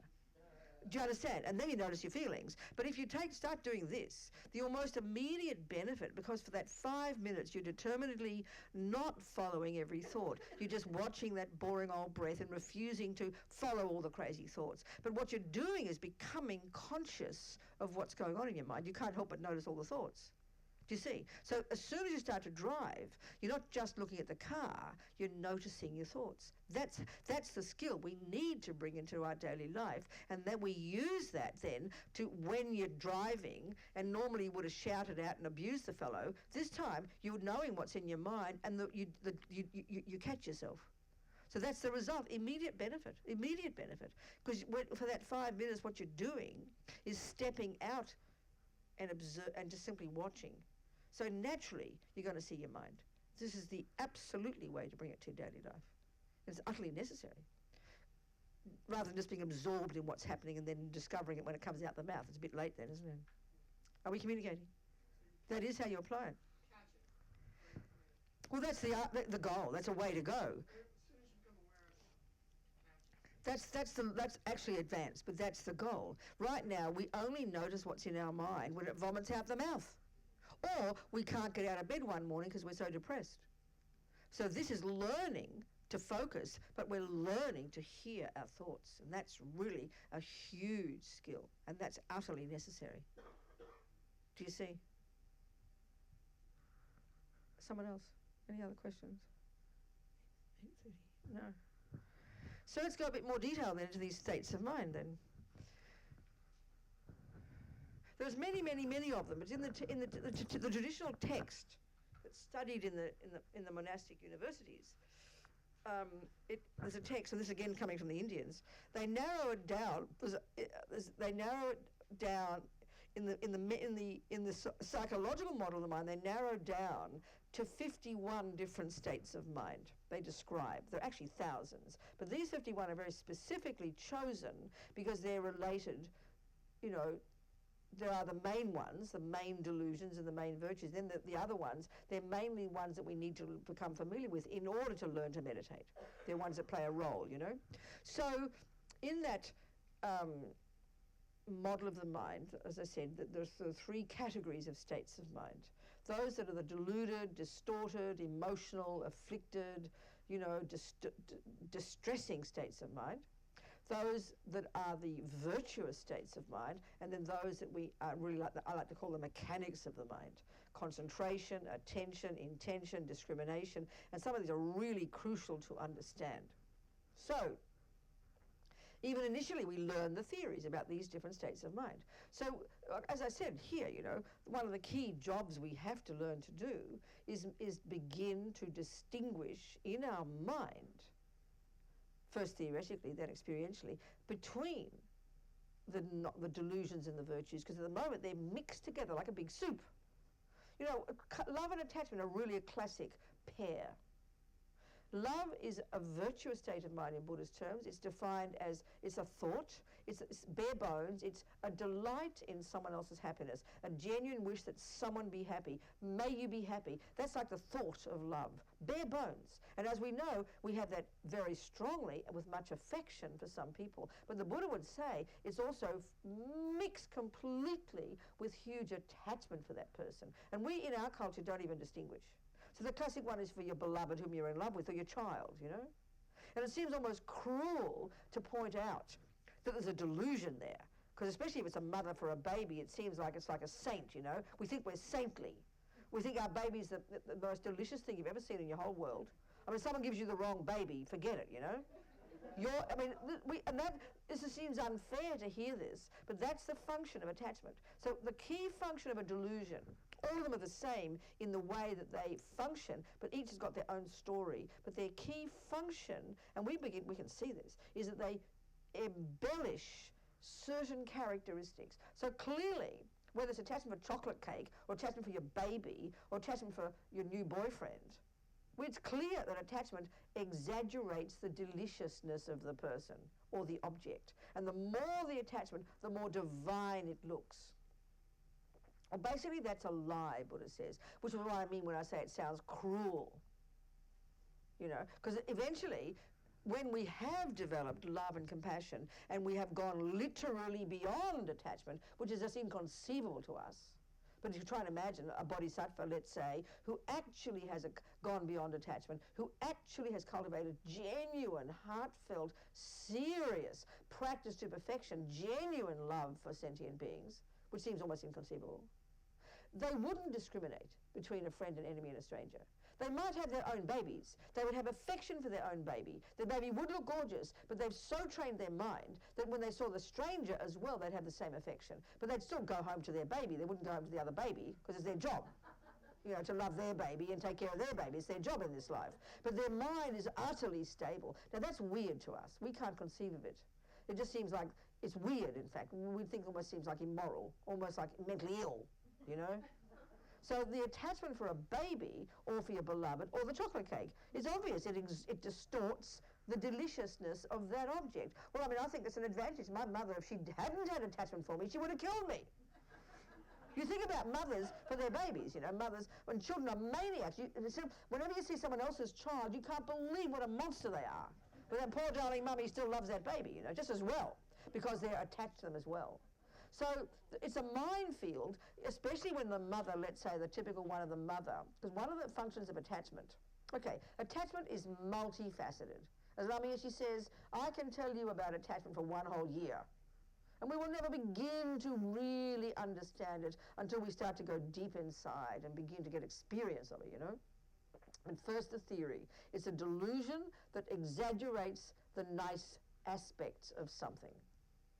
So then first energy of attachment, the deepest level of the energy of attachment, really, actually, and this is a bit surprising, is deep feeling of dissatisfaction.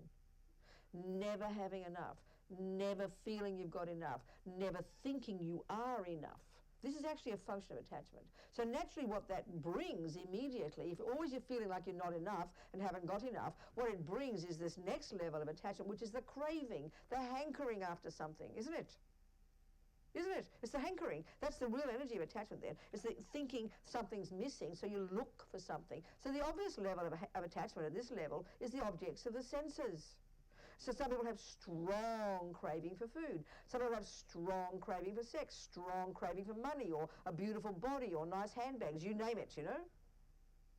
It's over-exaggerating the deliciousness of those things, and then comes the belief that when I get it, it'll fill up that gaping hole and make the dissatisfaction go away. That's clear, isn't it? That's really clear. When it's strong attachment to food, that's such an obvious one. I remember watching one of those shows, you know, about people, you know, problems and things, and one little girl, like 20-year-old, she was, you know, hugely obese, like 600 pounds, like unbelievable. And she died eventually, the poor darling. But, you know, and you could see the torture in her eyes, the torture. And her mother was so sweet the way the mother said it. Yes, she said, she's always been like this. She never felt full.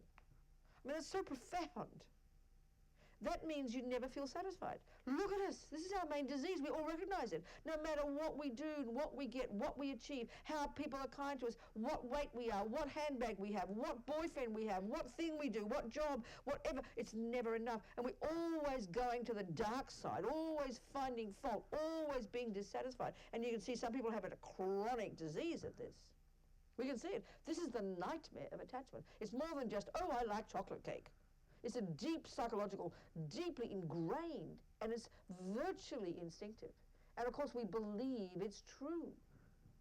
The next level of attachment, the dissatisfaction, the craving, the hankering, then there's the anticipation of getting. And then you get, like you put the cake in the mouth. And you're completely expecting, aren't you, happiness. Well, a very nice feeling comes. You can't say it doesn't. But even as you're chewing that mouthful, your hand goes out for the next piece, doesn't it? Like I remember reading about some boy who was attached to sex, going to one of those AAs for sex people, you know, that one, what do they call it? Sex Anonymous, whatever they call it, I don't know. And it was very poignant. He said, as he's having sex with one girl, he's already thinking of the next girl. This is the way attachment works, isn't it? Look at the little kid who's uncontrolled, putting the cake with this hand and then with this hand. Then seeing someone else come along and almost bursting into tears because it's their cake. We behave better now, but look at our little minds. They're still like 3-year-olds. This is the obvious, grosser level of attachment. Food is an obvious level. And then the other tragedy when it comes to, attachment is that we think about it all the time. And we don't have to consciously think about it. It just comes up. And this is the part that's so painful. Because it's not like as if Mummy taught us to think this. It just comes up all the time. You're thinking about it all the time. So can you imagine the torture, of say thinking about sex all the time? Some of you might have that problem. It's torture. It's like torture. And no matter how hard you try, you can't stop, isn't it? That's how deep attachment is. It's utterly spontaneous. Look at food. So typical for us. You think about when you get up, what breakfast. Then you think about after you've eaten breakfast, you eat too much breakfast. Then you think about lunch. Then you think about not having lunch. Then you think, well, I won't have lunch because I ate too many calories. Then I'll have an afternoon tea. And then I'll have dinner. Then the next morning, and then you're thinking in the morning, like you're waking up, looking forward to your coffee, We never stop thinking about food, if that's one of our attachments, which is normal. It's always in the mind. So distressing. And then we get it. It's never enough. That's why we keep overeating. That's why she got to 600 pounds. She never felt satisfied. That's the tragedy. This is the one, and we have to do so much analysis, experiential analysis of our own experiences. Then when we hear the way theoretically this stuff works, then we observe it in our own mind next time we eat the cake.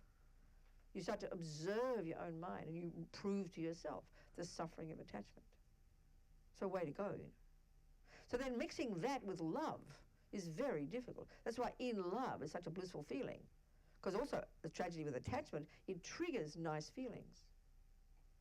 So the more divine that object looks, the boy, let's say, the more delicious the feelings. So of course, the worst aspect of this, we truly believe that the boy, his body and his presence in my life is the main cause of my pleasant feelings. So that I have to keep having him and seeing him and touching him. This is it's like we're bereft if we miss him for a day, isn't it? It's like being a junkie giving up for junk. And the trouble is, Buddha says, the boy, the cake are not the main cause of nice feelings. In just the same way that anger in the mind exaggerates the ugly aspects of a person. And when we are raging in our mind with anger, we know, just like attachment, the anger is exaggerating. And this time what's exaggerating is the ugliness of the person and believing that these unpleasant feelings in my mind and my body are caused by that person's action. We believe that 1,000,000%. 1,000,000%. In just the same way we believe 1,000,000% the boy's causing my good feelings. That's why, then when he leaves me, it's like you want to die. And all Buddha's saying is the boy or the cake or the baby are not the main cause of our pleasant feelings or our unpleasant feelings. They're not, and this is really hard to experience. But we have to get the theory clear first. Then we can be our own therapists in talking ourselves through these experiences to go beyond them, which is very painful, very difficult. So love is may you be happy, delighting in a happiness, And attachment is utterly, so virtue, love is a virtue. It's genuine virtue. It's connected to the other. It wants the other to be happy. But when there's masses of attachment there, like for the baby, it's easy to love that baby. It's easy to love that boy when he's doing what your attachment wants. But look what happens when he starts to not look at you so nice anymore and ignore you and fart in the sheets and leave the toilet seat open. And aversion starts to arise, isn't it? And then you get upset, and attachment isn't getting what it wants, because the anger is the response when attachment doesn't get what it wants. So it's like this minefield in our mind, But the delusions always exaggerate. So when there's attachment for a baby, it brings blissful feelings. Mothers are like in bliss sometimes initially. So of course you want that baby to be happy, and you will sacrifice your life for that baby. But look at why some mothers are mean to their babies, because they don't have much attachment for them. So of course it's hard to love something that shits all over the place and screams all night. Try and imagine a strange baby in your house and loving it with the same affection. It's impossible. It's impossible, isn't it? You'd go mad. Do you see what I'm saying?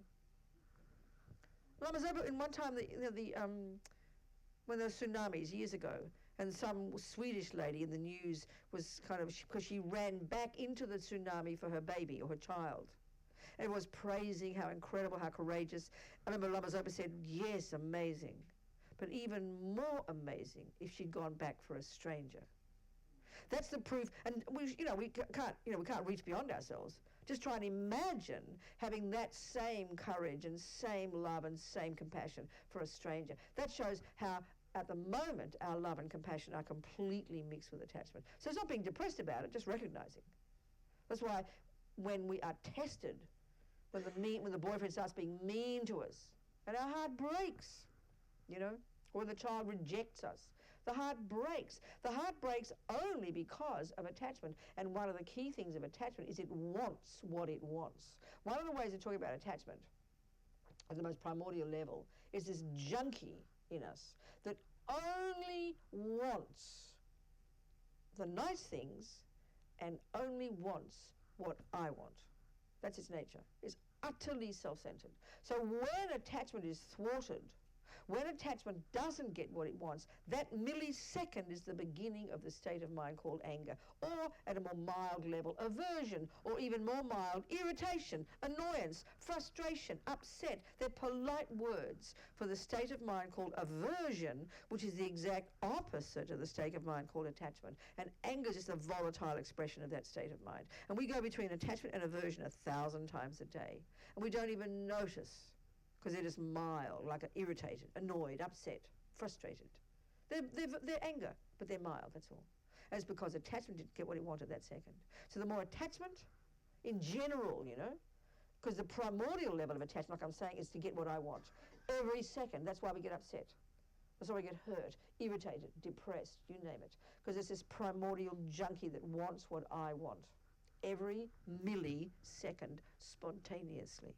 So it's really deep and really primordial, The cake example is an obvious, gross one, Yeah.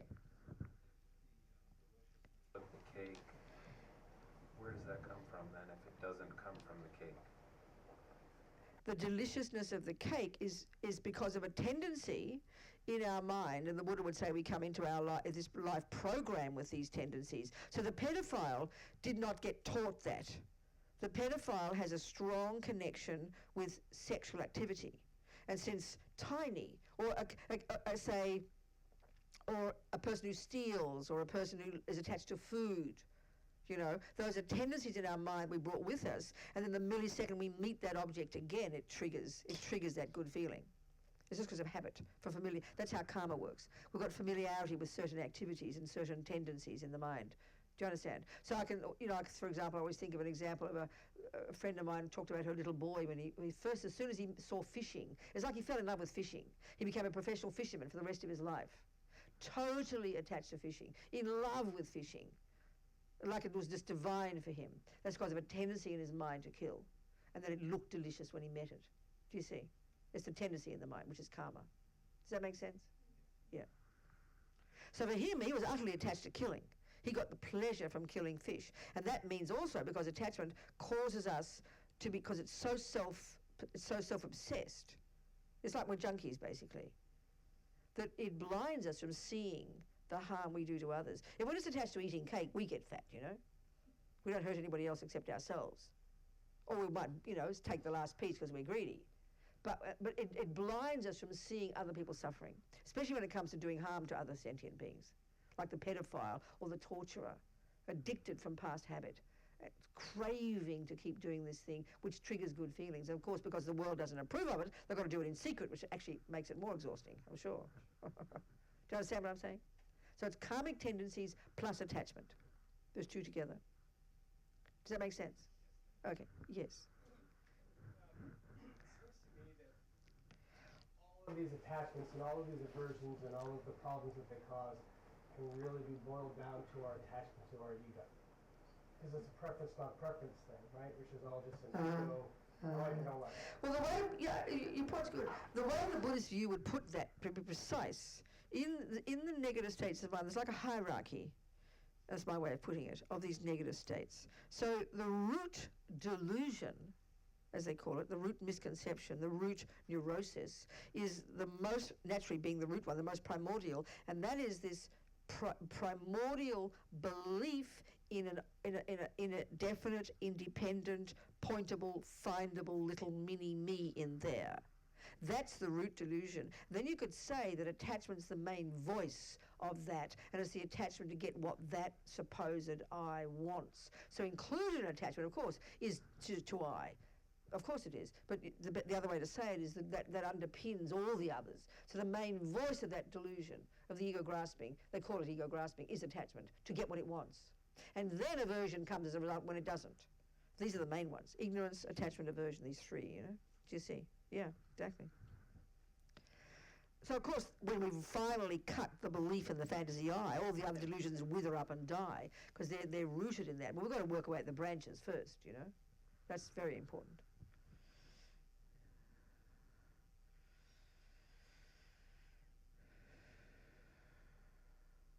But the interesting one that is not the way we think in our culture, because we don't really, in our culture we know, we understand attachment, but we only refer to it as a problem when it's quite extreme.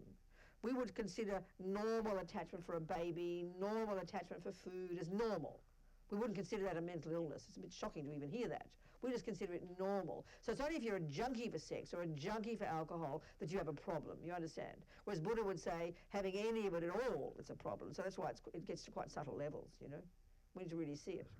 But how the crucial piece about the attachment too is necessarily I-based. It's necessarily self-centered. So we can see it. Some people are really attached to what they want all the time, and they're totally selfish, totally obsessed with themselves, always getting upset, always criticizing others, always fighting with others, always blaming others. It's because of this massive attachment to get what I want, you know?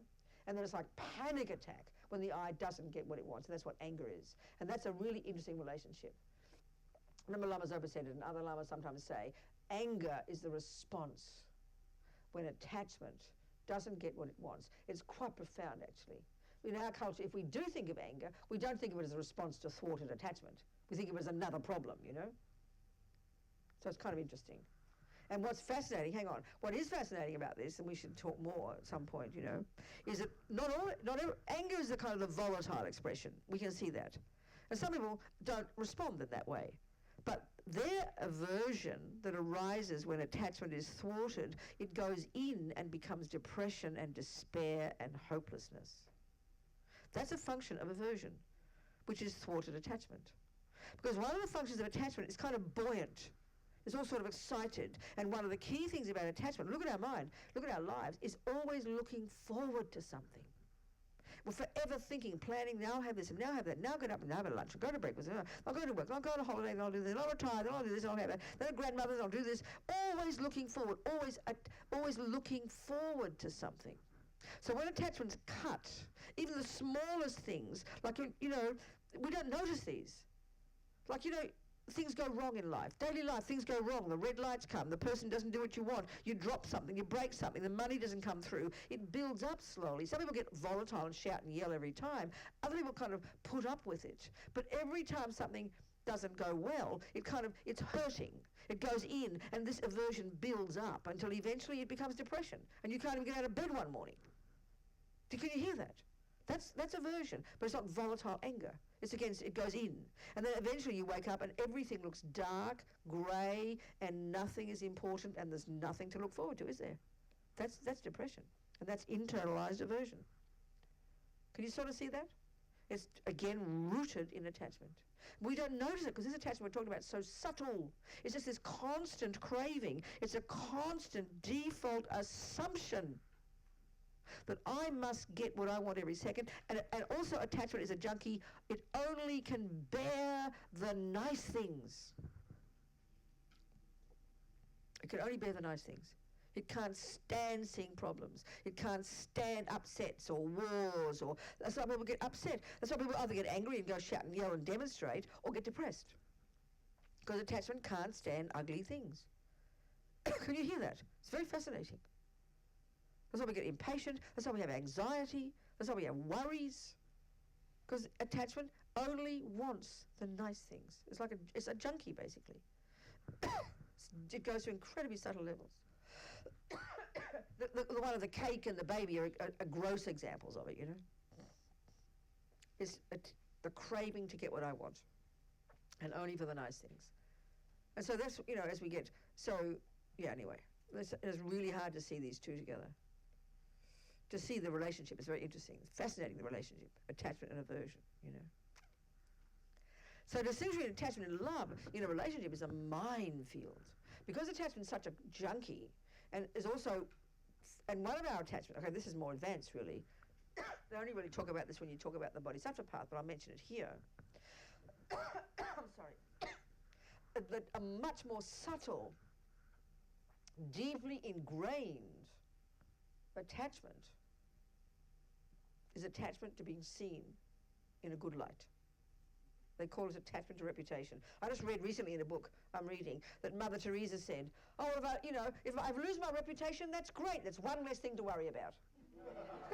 That's wonderful, isn't it? And that's the pain. Most of us, the nightmare in our life is when we're not being approved of. Can you see this? We go mad when we feel that people have rejected us or don't approve of us. That's attachment not getting what it wants, and that's a nightmare because we are craving to be seen in a good light. Why? Because attachment is a function of this ego grasping, which is this bereft, lonely, sad, pathetic little me here, you know? So our biggest junkie is to be seen in a good way. Therefore, we manipulate, attachment makes us manipulate like crazy to get what I want, which means we end up not creating virtue, which makes us do wrong things, which in a relationship where, you know, we talk about, what is it we say in the West? It's codependence. It's a great way of describing massive attachment to each other. And so I'll scratch your back if you scratch my back. And I'm watching you every second just in case you give me the wrong message. So I'm going, oh, how are you, darling? Are you really well? I was, oh, so you're such a sweet person. But I'm having a panic attack, so he might not be feeling good about me. So I'm always trying to get him to be nice and smile back at me. And that's what attachment wants. It's a junkie. So we don't act authentically. We don't act morally. We don't act virtuously, you know, because of attachment. This is very hard to see. This is really subtle level, you know. So it makes a mess of our lives, following attachment. So one step at a time. Start controlling the body and speech first. It's a good start, you know. At least don't say the words. I mean, a miracle is already 99% of the problems are over if you don't say the words. You read about these, and I was reading recently in Vanity Fair, you know, on my iPad. I have all my magazines on my iPad. And you hear these stories. Two neighbours, they happen to be billionaire neighbours in, you know, Cape Cod or one of those fancy places. I don't know, it's not Cape Cod. Somewhere, one of those fancy places. You know, millionaires. For 30 years, become these nightmarish enemies. It began like some small thing about some trash can or something. You know, and 30 years later, millions of dollars in court cases and evil and hate each other and the land is destroyed. I mean, you can't even describe the nightmare. Like a nightmare because of behaviour. Oh, body and speech, and so hard, isn't it?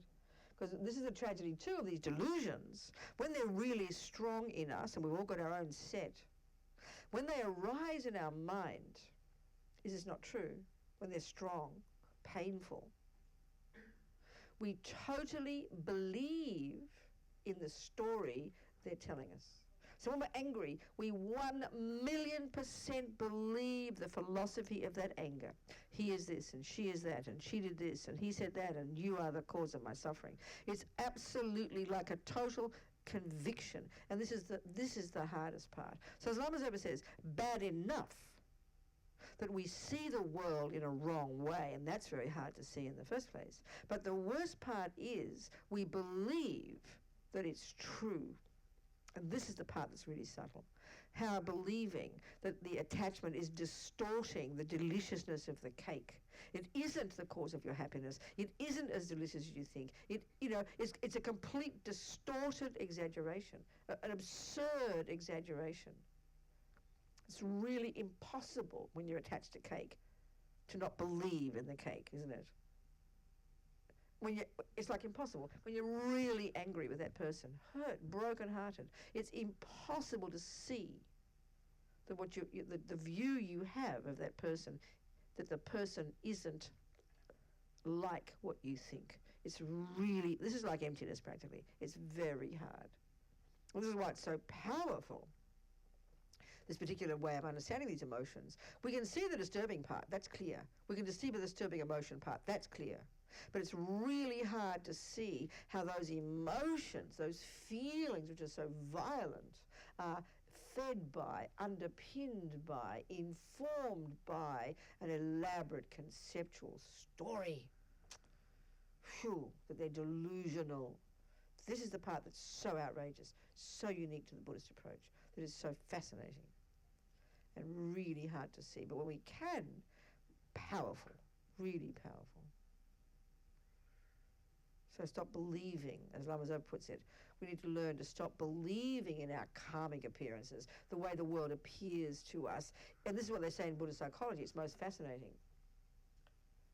That the way things, this is how they say it, the way things appear to us, the weather, the sunset, the baby, the war, you name it, whatever's out there in the world that we occupy, how it appears, as Lama Zopa says, back to us.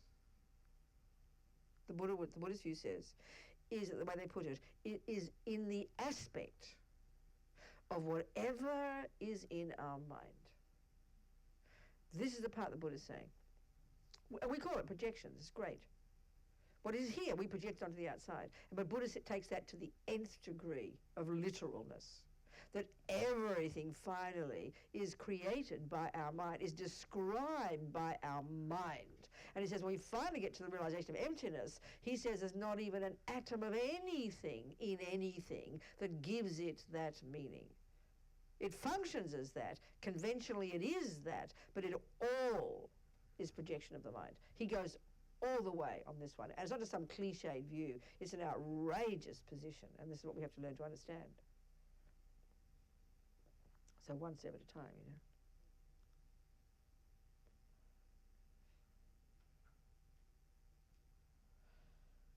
Time to go home?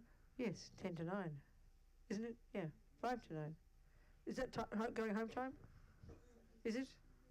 Okay. No more questions before we finish? Yes, sweetheart. Yes, Kayla. Kay.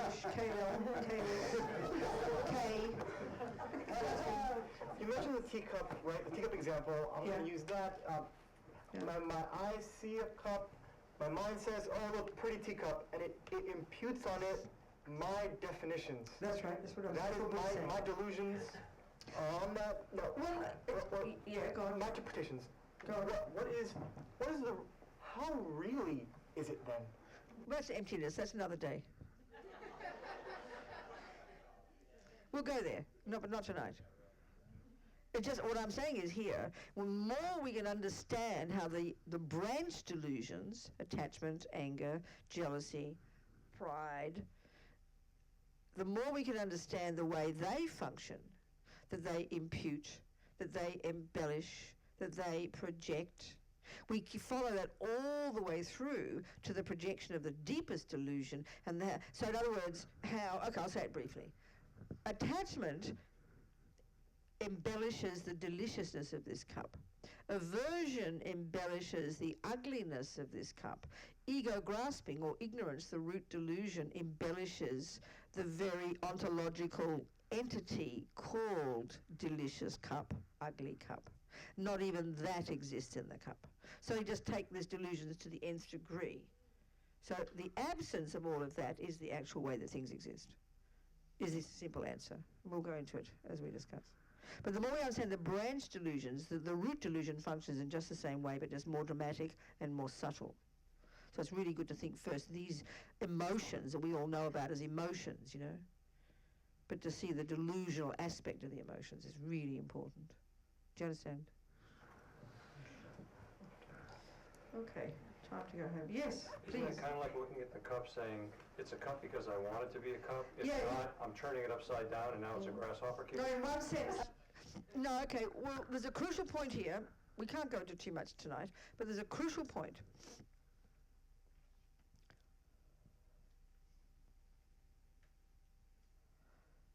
There's different interpretations of emptiness in Buddhist teachings, which we'll go into over the weeks.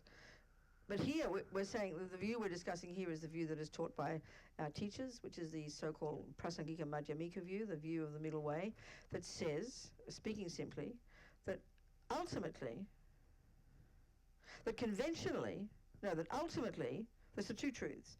Ultimately, finally, there's not one atom of anything, of any, put it this way, of any meaning here, because meaning comes from the mind. So the first statement you said is essentially true, but it doesn't mean there's nothing here, because conventionally it does function in exactly the way we defined it. It holds my tea. And so it's a putting together these two seeming utter contradictions. Because when we hear there's nothing there, we think nihilism. That's wrong. And then we think there is something, we over-exaggerate it, and that's wrong as well. So it's putting together these two seeming contradictions, which is crucial to do, then we'll get a proper understanding of emptiness. So yeah, Buddha is saying that. And he means it long term, that everything finally really does come from mind, you know. He's saying like that. Our universes, our lives, our experiences, everything, built up over centuries of countless lives, he's saying actually, as well as each moment. He's saying it works like that, yeah. So we'll go into it in more depth another day. Time to go home? Yes, is that a question? Yes, sweetheart. Yes. Oh, good, pleasure. Thank you.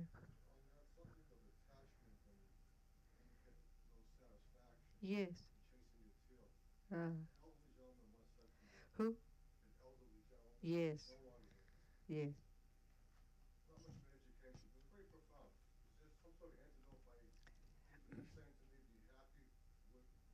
Yeah, that's right. That's satisfaction. I know. Well, this. It seems almost cruel in saying it, but if our main energy of attachment is dissatisfaction, which it is, then as Lama Yeshe says, we have to practice being satisfied. So you think, how am I supposed to do that?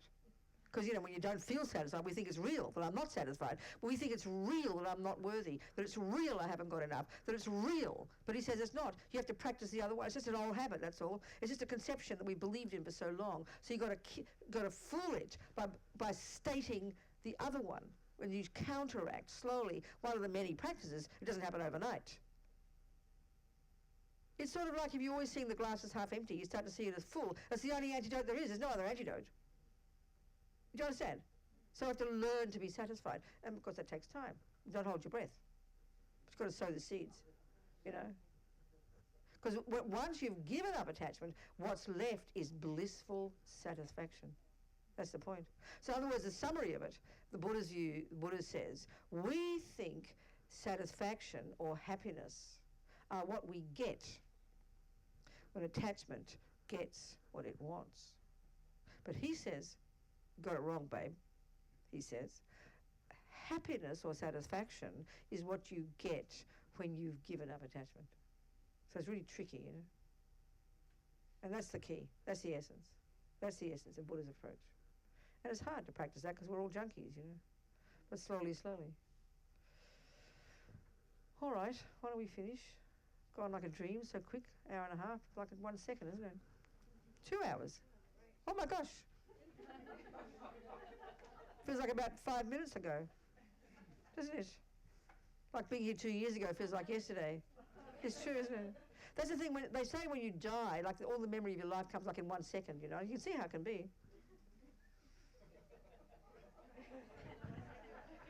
So I'm glad we're making the most of our life before it ends.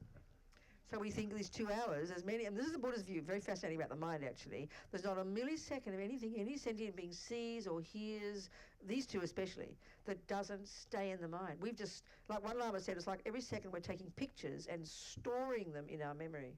That's how come we can remember the past. And that's how come we can eventually have clairvoyance. Because all our past experiences are all stored in our mind. So we think even though we don't remember 90% of what we heard, doesn't matter. The seeds have gone in. How fantastic.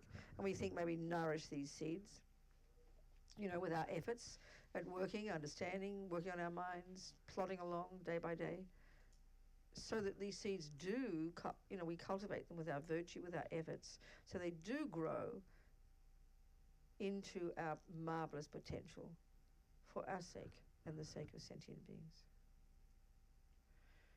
Then we just sing a little prayer that expresses that in Tibetan. Gewadi nyu dudag lama sange drub gyune drowa chi kyang malupa dei sala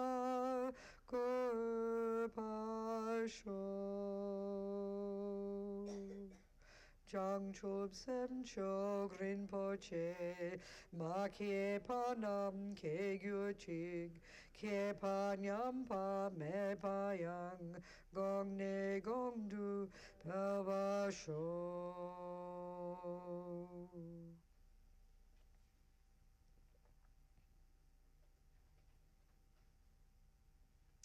All right. Thank you, everybody. Thank you.